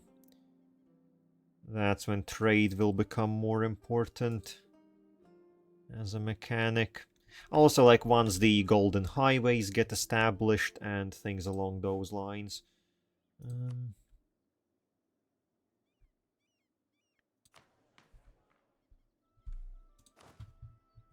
Okay, well, I have been waiting for this uprising for quite a while now, and they don't wanna...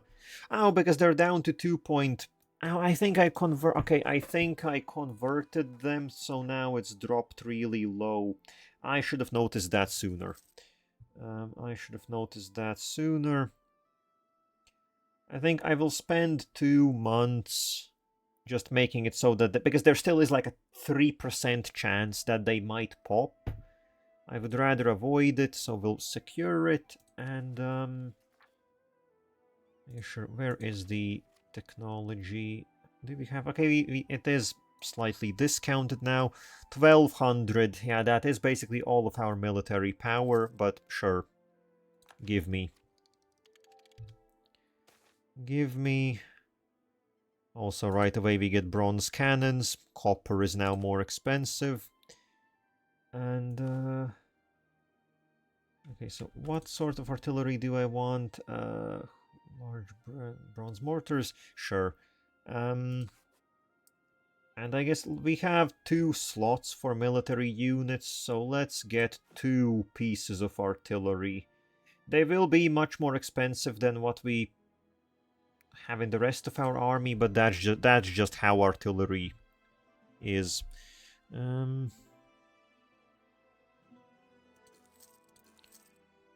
Get 2 pieces. That means I will give 1 artillery piece to each of our armies. Because having even just 1 piece of artillery, like 1 regiment of artillery, does instantly give a +1 bonus in any siege. And okay, this is done. Let's get Jadar back to the front. And it will be warfare time. And there, Varam Harley really just has taken control of all of Serpent's Shadow. They have 12,000 men. I guess they have recovered a little bit. Yeah, this was the war that I was planning to do. Okay, I guess Irlium is now slightly recovering. They are up to 10,000 men and 5,000 in the bank. A lot of that is, I think, due to absorbing their vassal state, but it's still not enough to pose a real threat.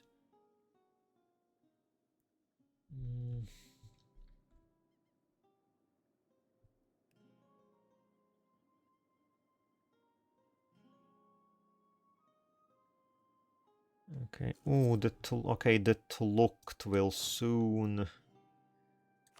I guess, yeah. Tlukti Bulvari. Okay, yeah, I guess dealing with the Tlukti separatists would be very important before we continue.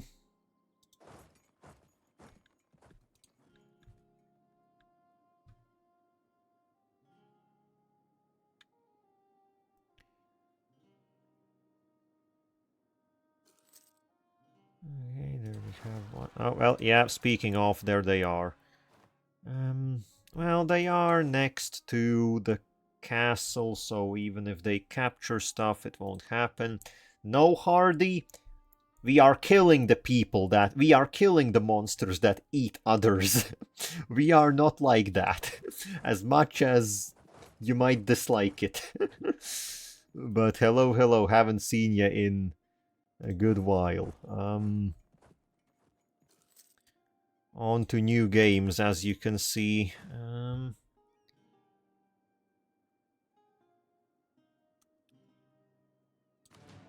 Okay.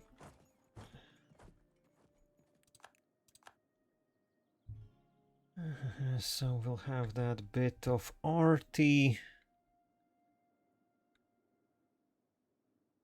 Admittedly, there are a lot of fun nations that are like evil. There are a few.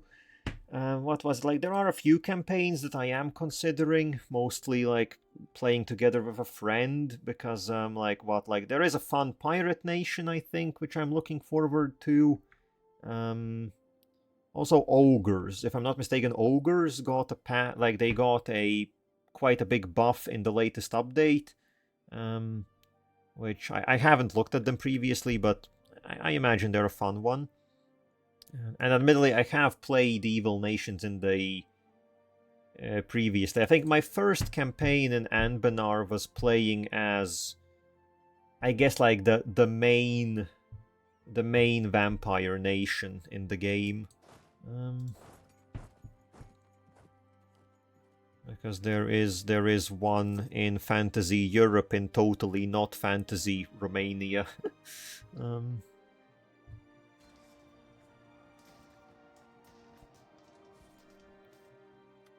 Okay, that's dealt with. So now get into your positions. Now for real, getting ready for the actual war. And I guess the Varamhar... I assume Varamhar's army will still be all the way out in the Centaur Plains, which means initially I will just have to deal with Zanshop's troops and Irlium. Now, these guys are doing some infighting. Very nice. I love me some infighting. Not between my people, but between the people of the enemy. That's always very cool.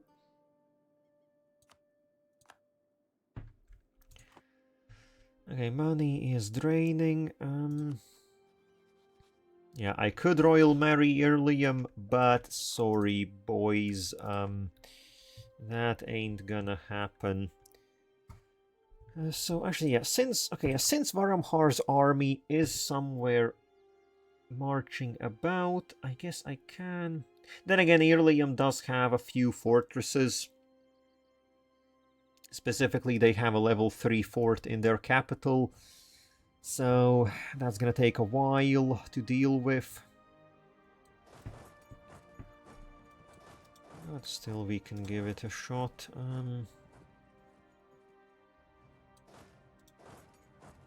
Get down here.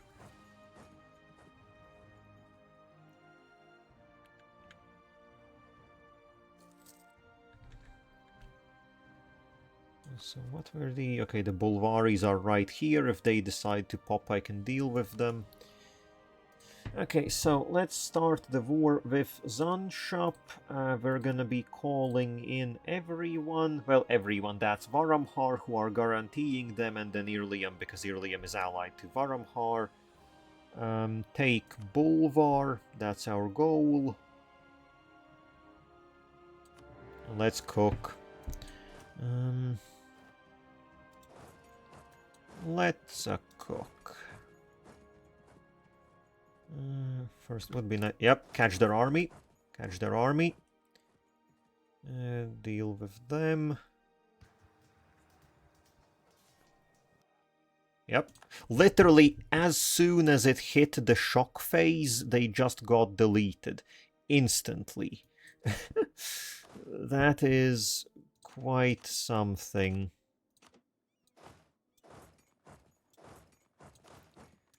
Okay, here I will split off some troops. We don't need everyone to be dying from attrition. Leave just a few thousand, bare minimum. The rest can go off, start carpet sieging.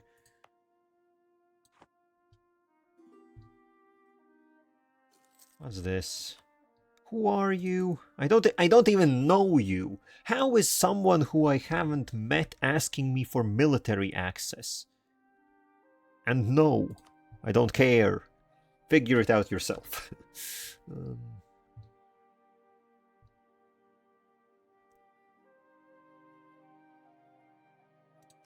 Really? Status quo on the first siege? Well, not the first siege, but, you know.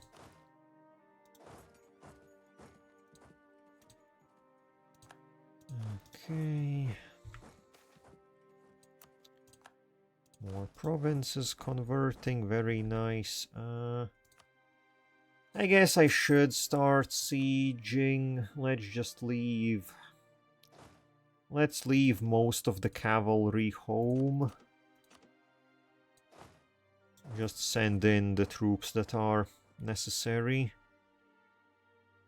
Oh wait, oh yeah, right, that's level 9. Right, that needs a bit more. Well, actually, a bit more. Okay, there is the Earliamese army. Oh, they actually do have a 5 shock general, so that's not half bad. Or Earliam, have to be a bit careful about that.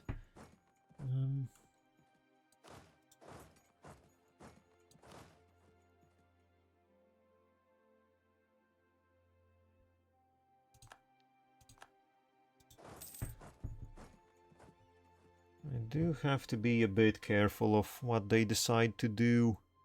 Though, I don't think they will decide to do anything. My assumption is that they're incredibly scared of our army. And they will likely just sit back and, I don't know, cry or something. Oh, okay, there the Varamhari army is arriving. Would be nice to deal with them before they take too much land. Also, let's allow attaching. Don't get caught out, Elaine. You're a good vassal, so don't die. That's the best praise I can give to any vassal. You're good enough that I don't want to see you dying.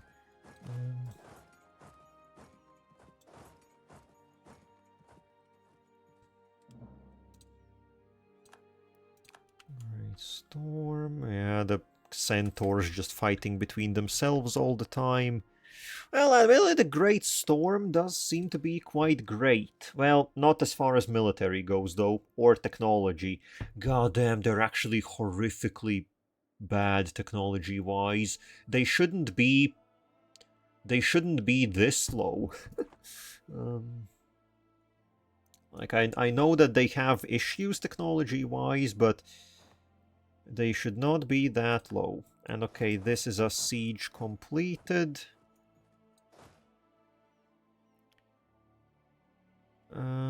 Okay, come on, Elaine, please attach. It would be nice if you helped me deal with our well, not invaders, the people that are trying to fight back. Because honestly, I think this army will beat them. Oh, then again, the Varamharis also have a 6 shock general. That's incredibly good.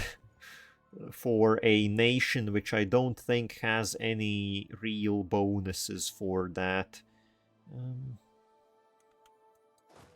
Oh, but then again, Elaine has almost sieged down the Varamhari capital. Okay, you know, honestly, maybe you do what you're doing. It evidently looks like I'm the one that doesn't know what I'm speaking about. Sure. Just keep cooking.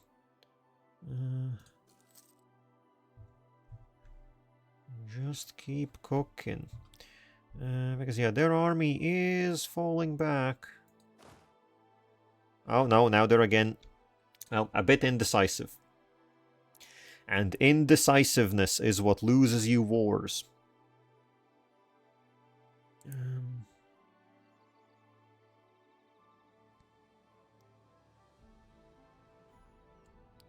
Okay, water shortage also.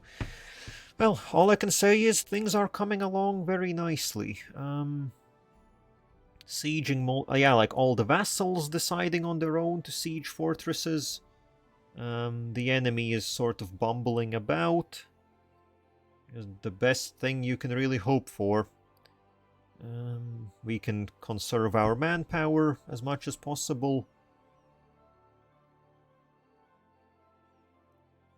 At some point I will have to beat up their armies just because, well, yeah, they are around and they are causing trouble. But that's gonna be once Jadar is done with the siege of Irlium's capital. I will basically just have to take these two fortresses in Varamhar, and that will be the situation resolved.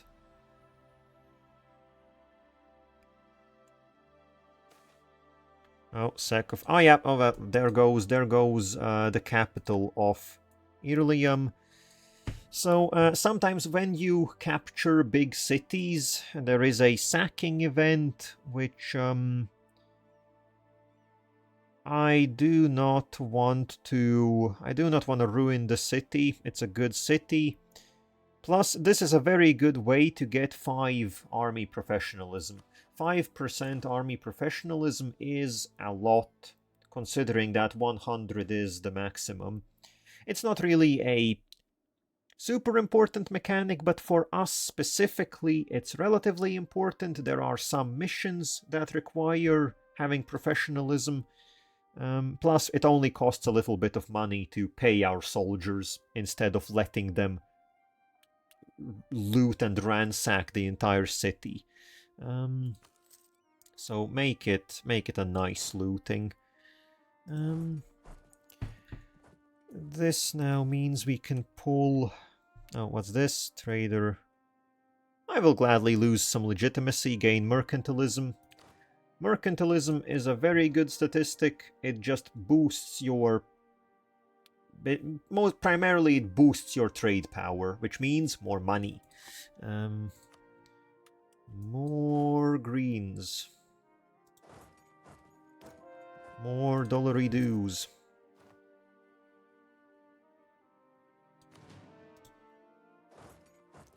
Okay, that capital has been sieged down.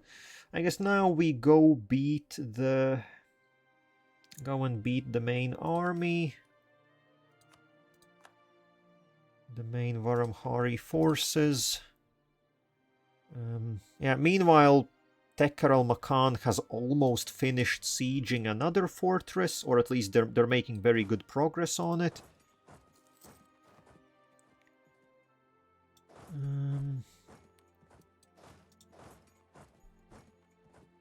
Which is nice to see. Okay, and there, yeah, we caught out the Varamhari troops. And yeah, okay, I guess I had Jadar a bit too far away. Should have maybe pulled him, waited a bit, but still only lost 2,000 infantry, which I think most of that isn't even ours, and they still got stack wiped. They actually got wiped. That's wild. And yeah, most of those losses were from our vassal, which is, well, they're doing their job. They're taking the hit for us. Now I guess we need to go to the other side, free up that, and then I guess the army made for sieging can actually go and, yeah, start sieging down the mountain fortresses. And then we got more religious stuff needs doing. Technology. Oh, I guess next admin technology is available, but we will need to core a bunch of stuff in a hot second, so I will wait until then.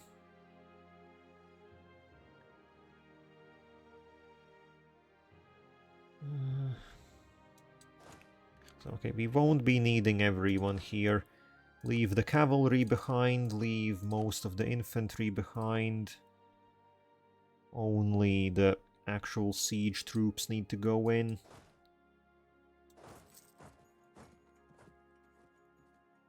Okay, and there we go. Estates can cast a spell again.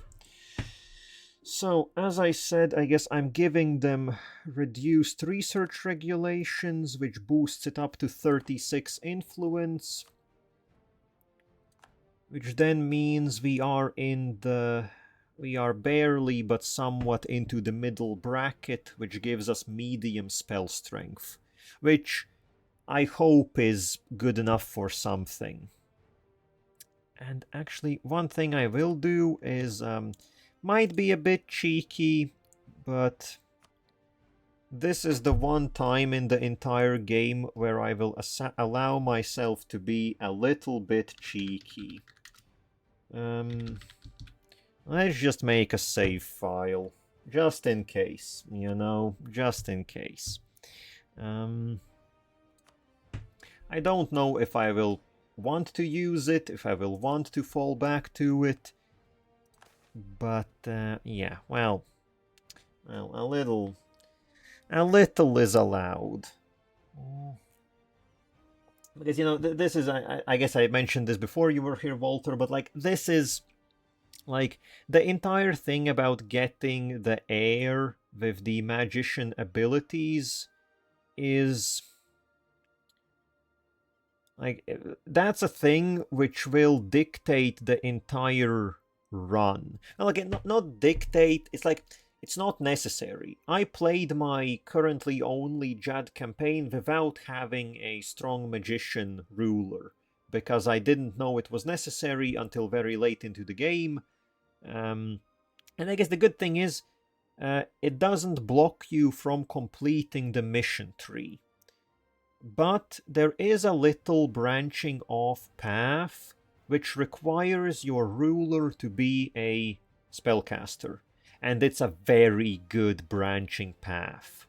Again, you don't need it, but you basically need it. It's that sort of situation. And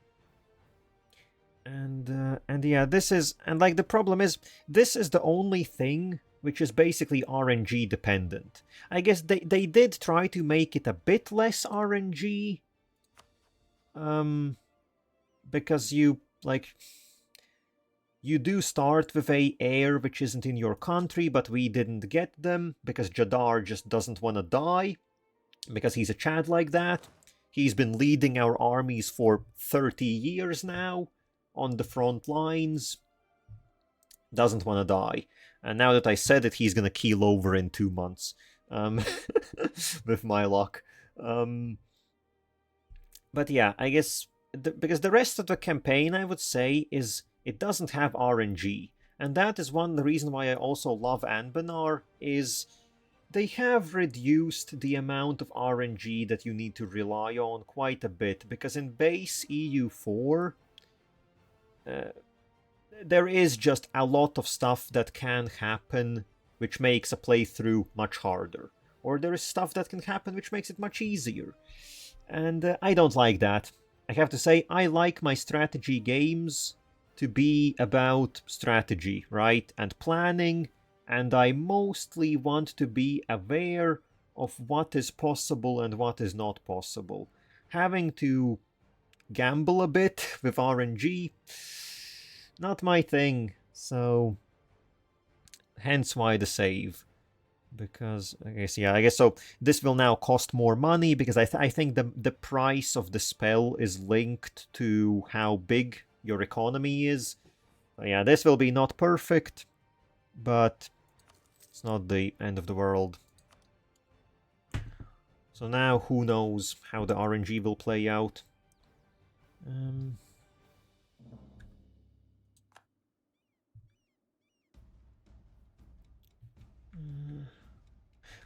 I guess not perfect that this is in the middle of a war. But then again, I don't think... well, this war doesn't seem to be that complicated. We literally wiped out half of the enemy army in one battle with barely any losses. What can we do here? Good government policies, so we can get either admin, government progress, or a bit of money. I think the money is the last on the list. I guess this would give us the next reform, which is Jadd Principles.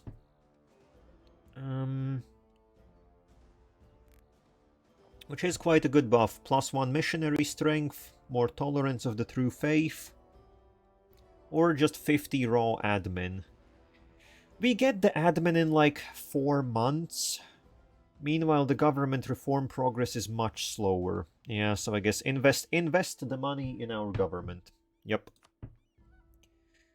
Which gets us Jadd Principles. The most important thing for our people's religion is that we follow Jaddari principles. We follow the truth and welcome all people within that truth. Yep. Give me that.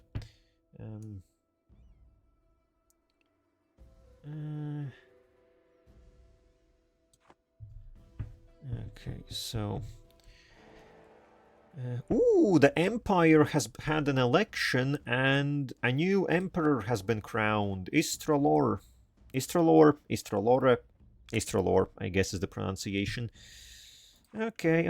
I think they are one of the favorites usually to take control. They do have very high development. Oh, and now they have Imperial bodyguards. That's a new mechanic I haven't seen. Sounds neat. Oh, and Laurent is getting their head caved in. Huh. Oh, because their vassals are fighting for independence. And evidently they are winning quite handedly. Well, that's the equivalent of Anbennar France getting beaten up. Laurent is basically France. So I guess bad for them. Bad for their situation.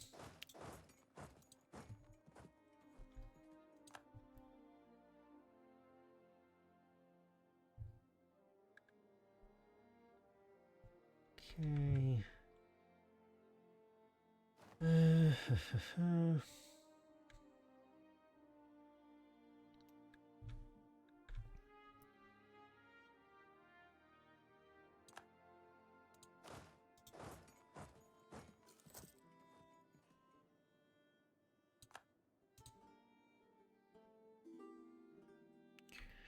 Who is this again? Darvahal. What are you doing?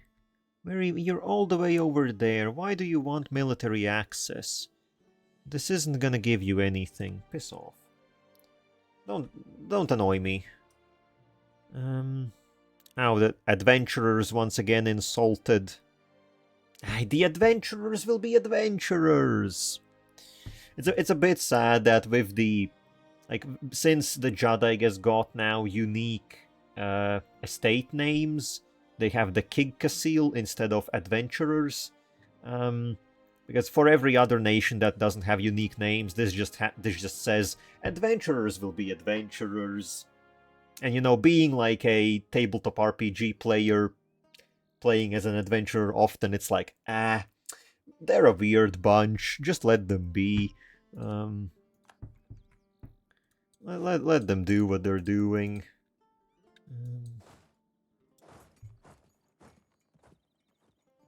Oh, there we go. Another siege finished. So that leaves one more fortress. One more fortress that we need to siege. And once that is done, well, we will basically be done. There are a few of these other provinces, but they should fall quite quickly.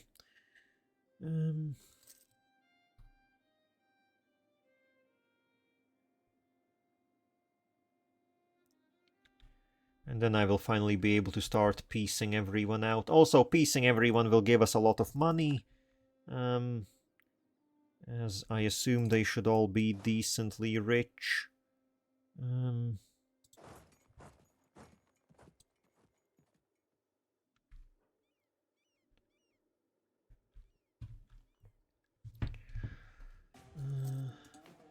Yeah.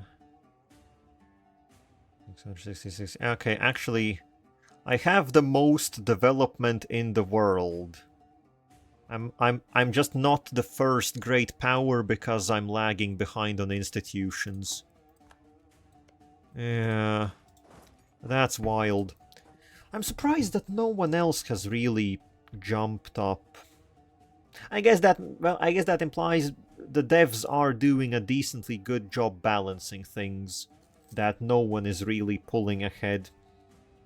But also no one is overly getting obliterated.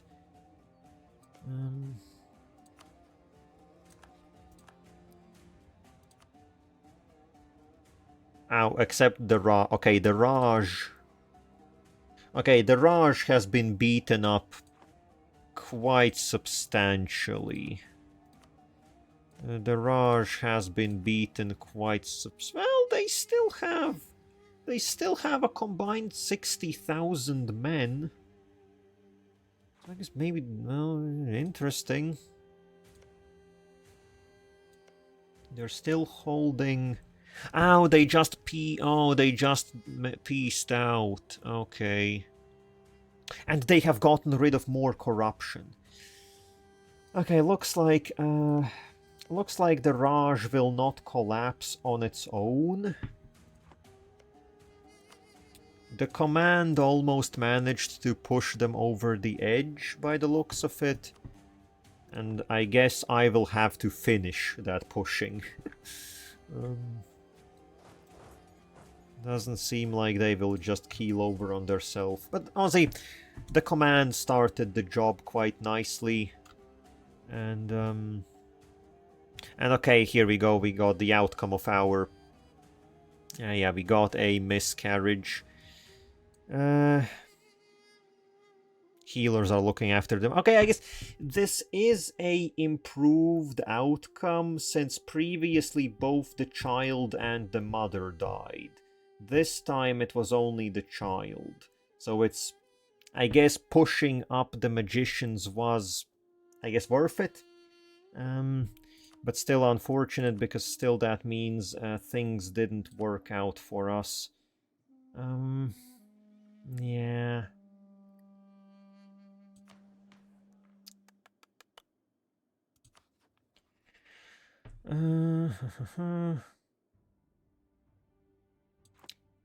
Okay, I guess doesn't... Because how much... If we can do it after 10 more... Wait, was it 10 more years? The cooldown... 87, yeah, the cooldown is 10 years. Yeah, I guess because it's from the time that the spell got cast, so it's a slightly different year. You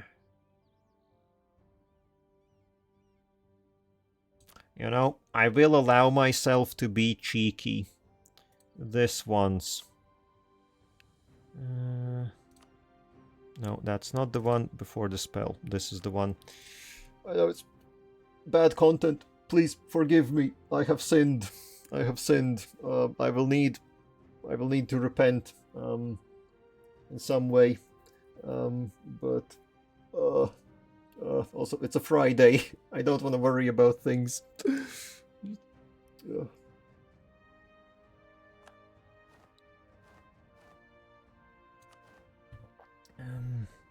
I think my approach with this will be that I guess we will have time for it, like this one reset today.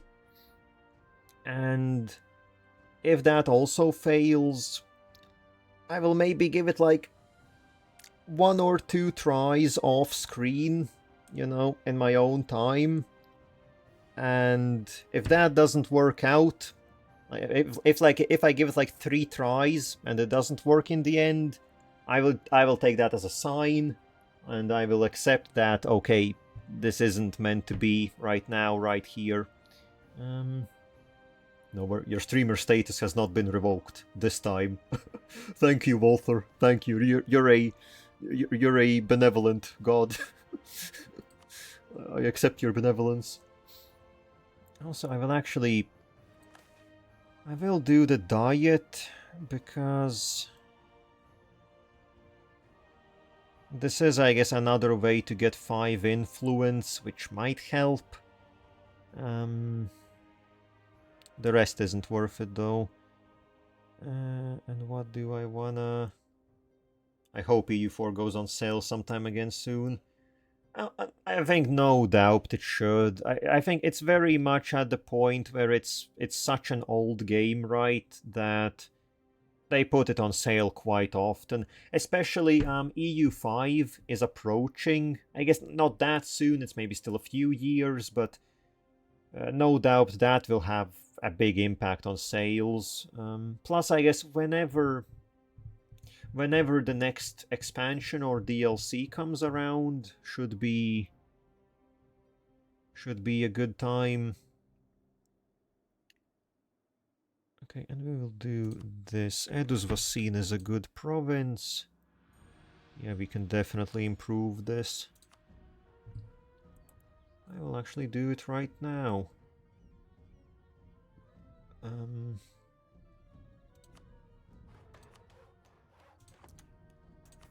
then, okay, cast a spell. So again, Rite of Conception. There we go, completed that, got a little bit of money back. It feels like, without having played this, it looks like CK2 had a baby with Victoria, which likely is just what it is. I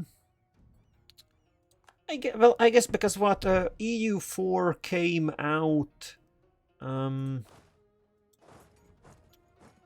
EU4 came out after... I think it was the game after Crusader Kings 2. If I'm not mistaken in my memory. So I guess it would have potentially been like the upgrade from that. And like, I guess, relatively new to Paradox games, need to play Stellaris as well. Yeah, I guess Stellaris is very much the one which I would say differs. Because it doesn't have any preset nations, right? Like a preset map and everything. That's actually a true 4X. But it's a nice experience, especially if you're going fresh into it and don't know any of the events yet and so on. Like gameplay-wise, but you know, gameplay-wise, I think I would put EU4. Where would I put it? I guess it's the most... I would say it's the most warfare-focused game. Much more so than Victoria, and also more so than Crusader. Well, I guess Crusader Kings you can also war a lot, but I would say in EU4 it's mostly easier, and you're going to be doing more of it. And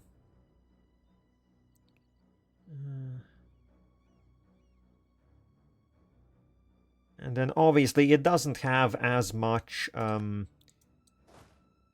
it doesn't have nearly as much character interactions and stuff as like Crusader Kings does. Crusader Kings is the RPG out of the series, right? Out of all the Paradox games.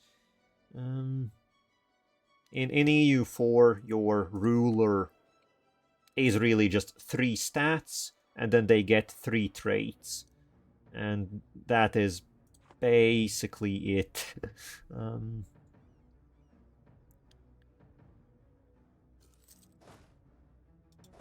Well, I guess it fulfills its role. As everyone always says, in Crusader Kings you're playing a character. In EU4 you're playing a nation. Is how it works out.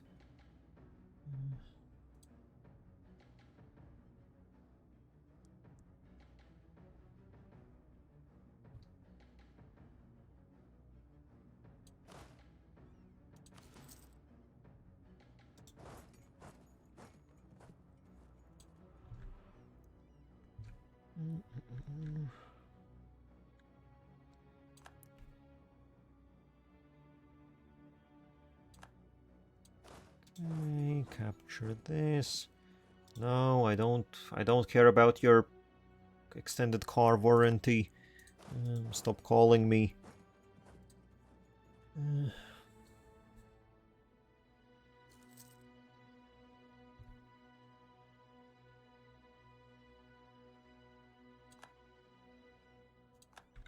Okay.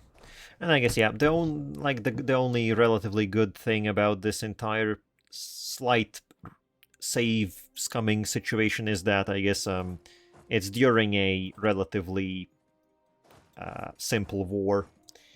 Admittedly, I guess then again I was sort of expecting that this would be relatively simple. Well, also I just noticed that Birzartan Shesh. Also, it worked. um, but I did notice that Birzartanshesh has eaten up their vassal. I didn't know Gelkalis was a vassal under them, but well, I guess evidently they were. But yes, a new mage! The rite of conception has succeeded, and we have gotten a new magically gifted heir. So, it's not entirely safe. It's not entirely safe. Because, if I'm not mistaken, they can die some years after their birth. Because, like, the magic had long-term issues, right? Like a stillbirth or the mother and child dying, that's like a immediate problem. But maybe there was something wrong in the ritual, and like something smaller, which only becomes apparent later on. But I'm gonna be optimistic, and I will hope that that's not the case. And so I guess we will lose another 50 prestige because we do have to disinherit our current heir. So I'm sorry, Elizar. But you will not be forgotten. You were the second choice. You were the placeholder. I'm sorry, but it is what it is. And yes, and actually, this magical child is 336, which is very good. They are super militaristic. I guess adds up. They are born in a military country, and they, I know, have war magic. And also, as is with long-lived species, the 3-3 doesn't even matter, because as time goes by, you get events where you can increase those numbers. We have gotten those events already twice for Jadar, I think. And Jezian, okay, no, Jezian is, okay, and she is we will have a Empress. That's cool. Now, Jezian, we already have a daughter called Jezian. I feel it would be a bit, Jex is, I guess I'm looking for a name which is easy to pronounce for the remainder of the campaign. That's a name I want. Ariatra, Aralessa. I guess Aralessa is a good name. Jexis is like one of the, she's the legendary empress that the Phoenix Empire had previously. I guess there aren't a lot of auto-generated options. I guess Aralessa is a good name. That would be Aralessa Jexzur. I guess they do tend to have J. Like the Jadd does like names starting with J. Oh, and I guess, okay, Aralessa is just in the rotation because that's the name of her mother. Ariatra. I don't know why Ariatra is an option. That seems a bit left field. That seems a bit left field. And I guess there aren't any other options really. There are two female names by default, which yeah doesn't leave a lot of room. Would be though it would be nice to, but I doubt I will really come up with anything.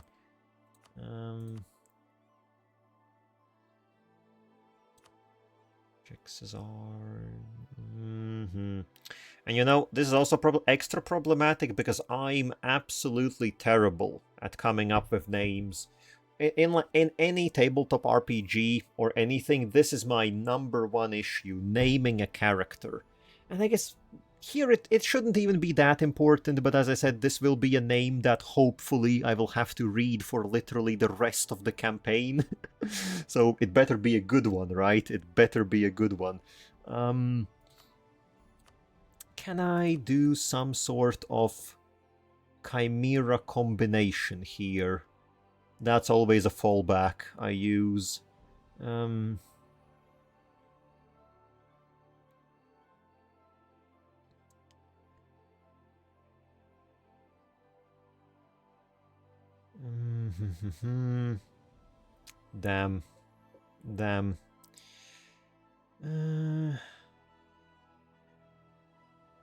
Jassar. Because what, I guess for the Jadd, what male names tend to end on like an AR. Well, then again, I don't even know. Because Jadar, and what was the original emperor's name? What was the original? Jahor? Something like that, I think, was here. So yeah, based on male names on R. E-N-E. Looks like that's what the rest of the stream is. The rest of the stream is going to be devoted to coming up with a name.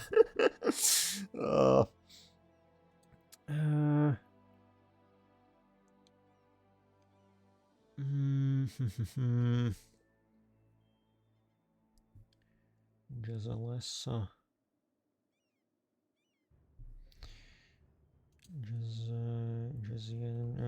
Would that be?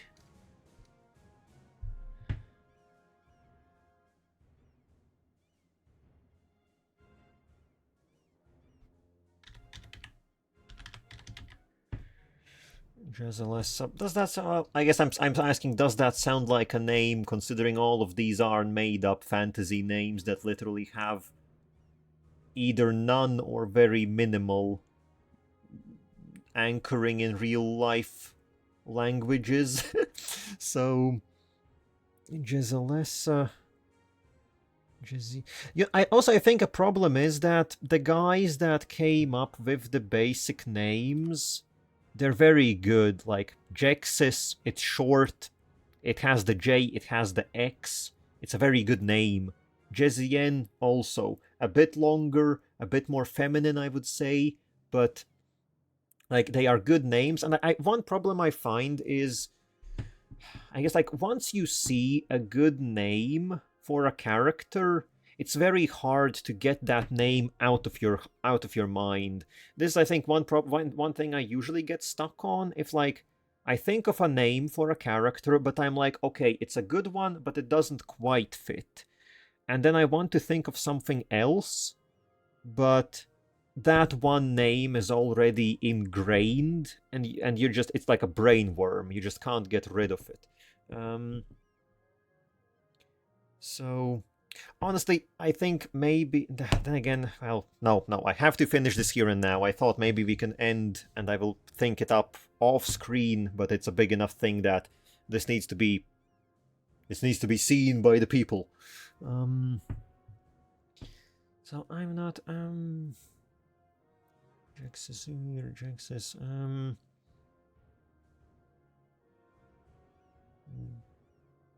Jadalessa. Maybe. Okay, maybe. What if we smash together the father's and the mother's name, and we get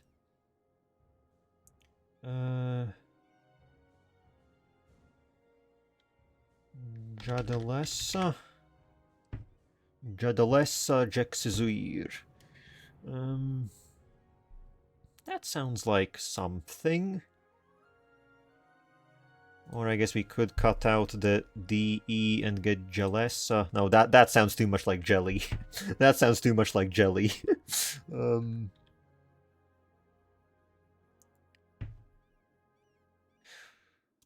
Jadalessa. Plus she has Judd in the name, so that's like a good sign, right?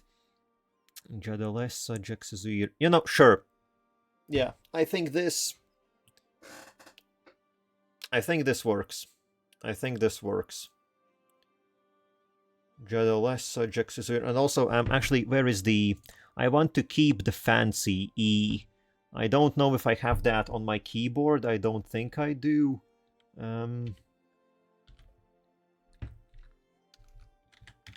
I want to have that fancy E in there.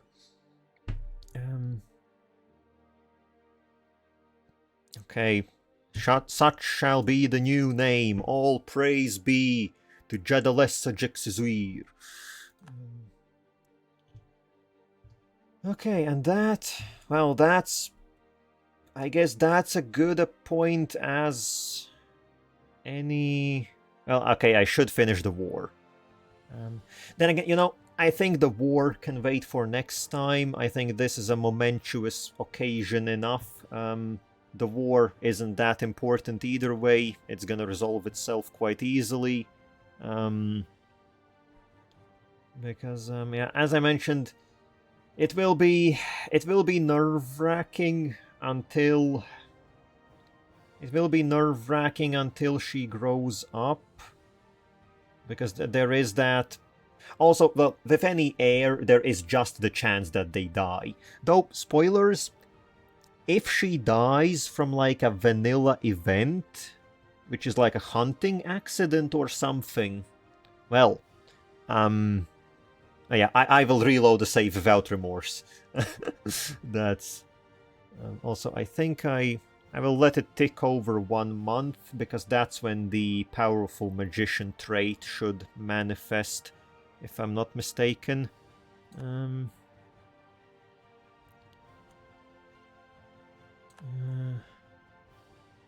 I'm not... And yeah, the people, they weep, for their future has been secured.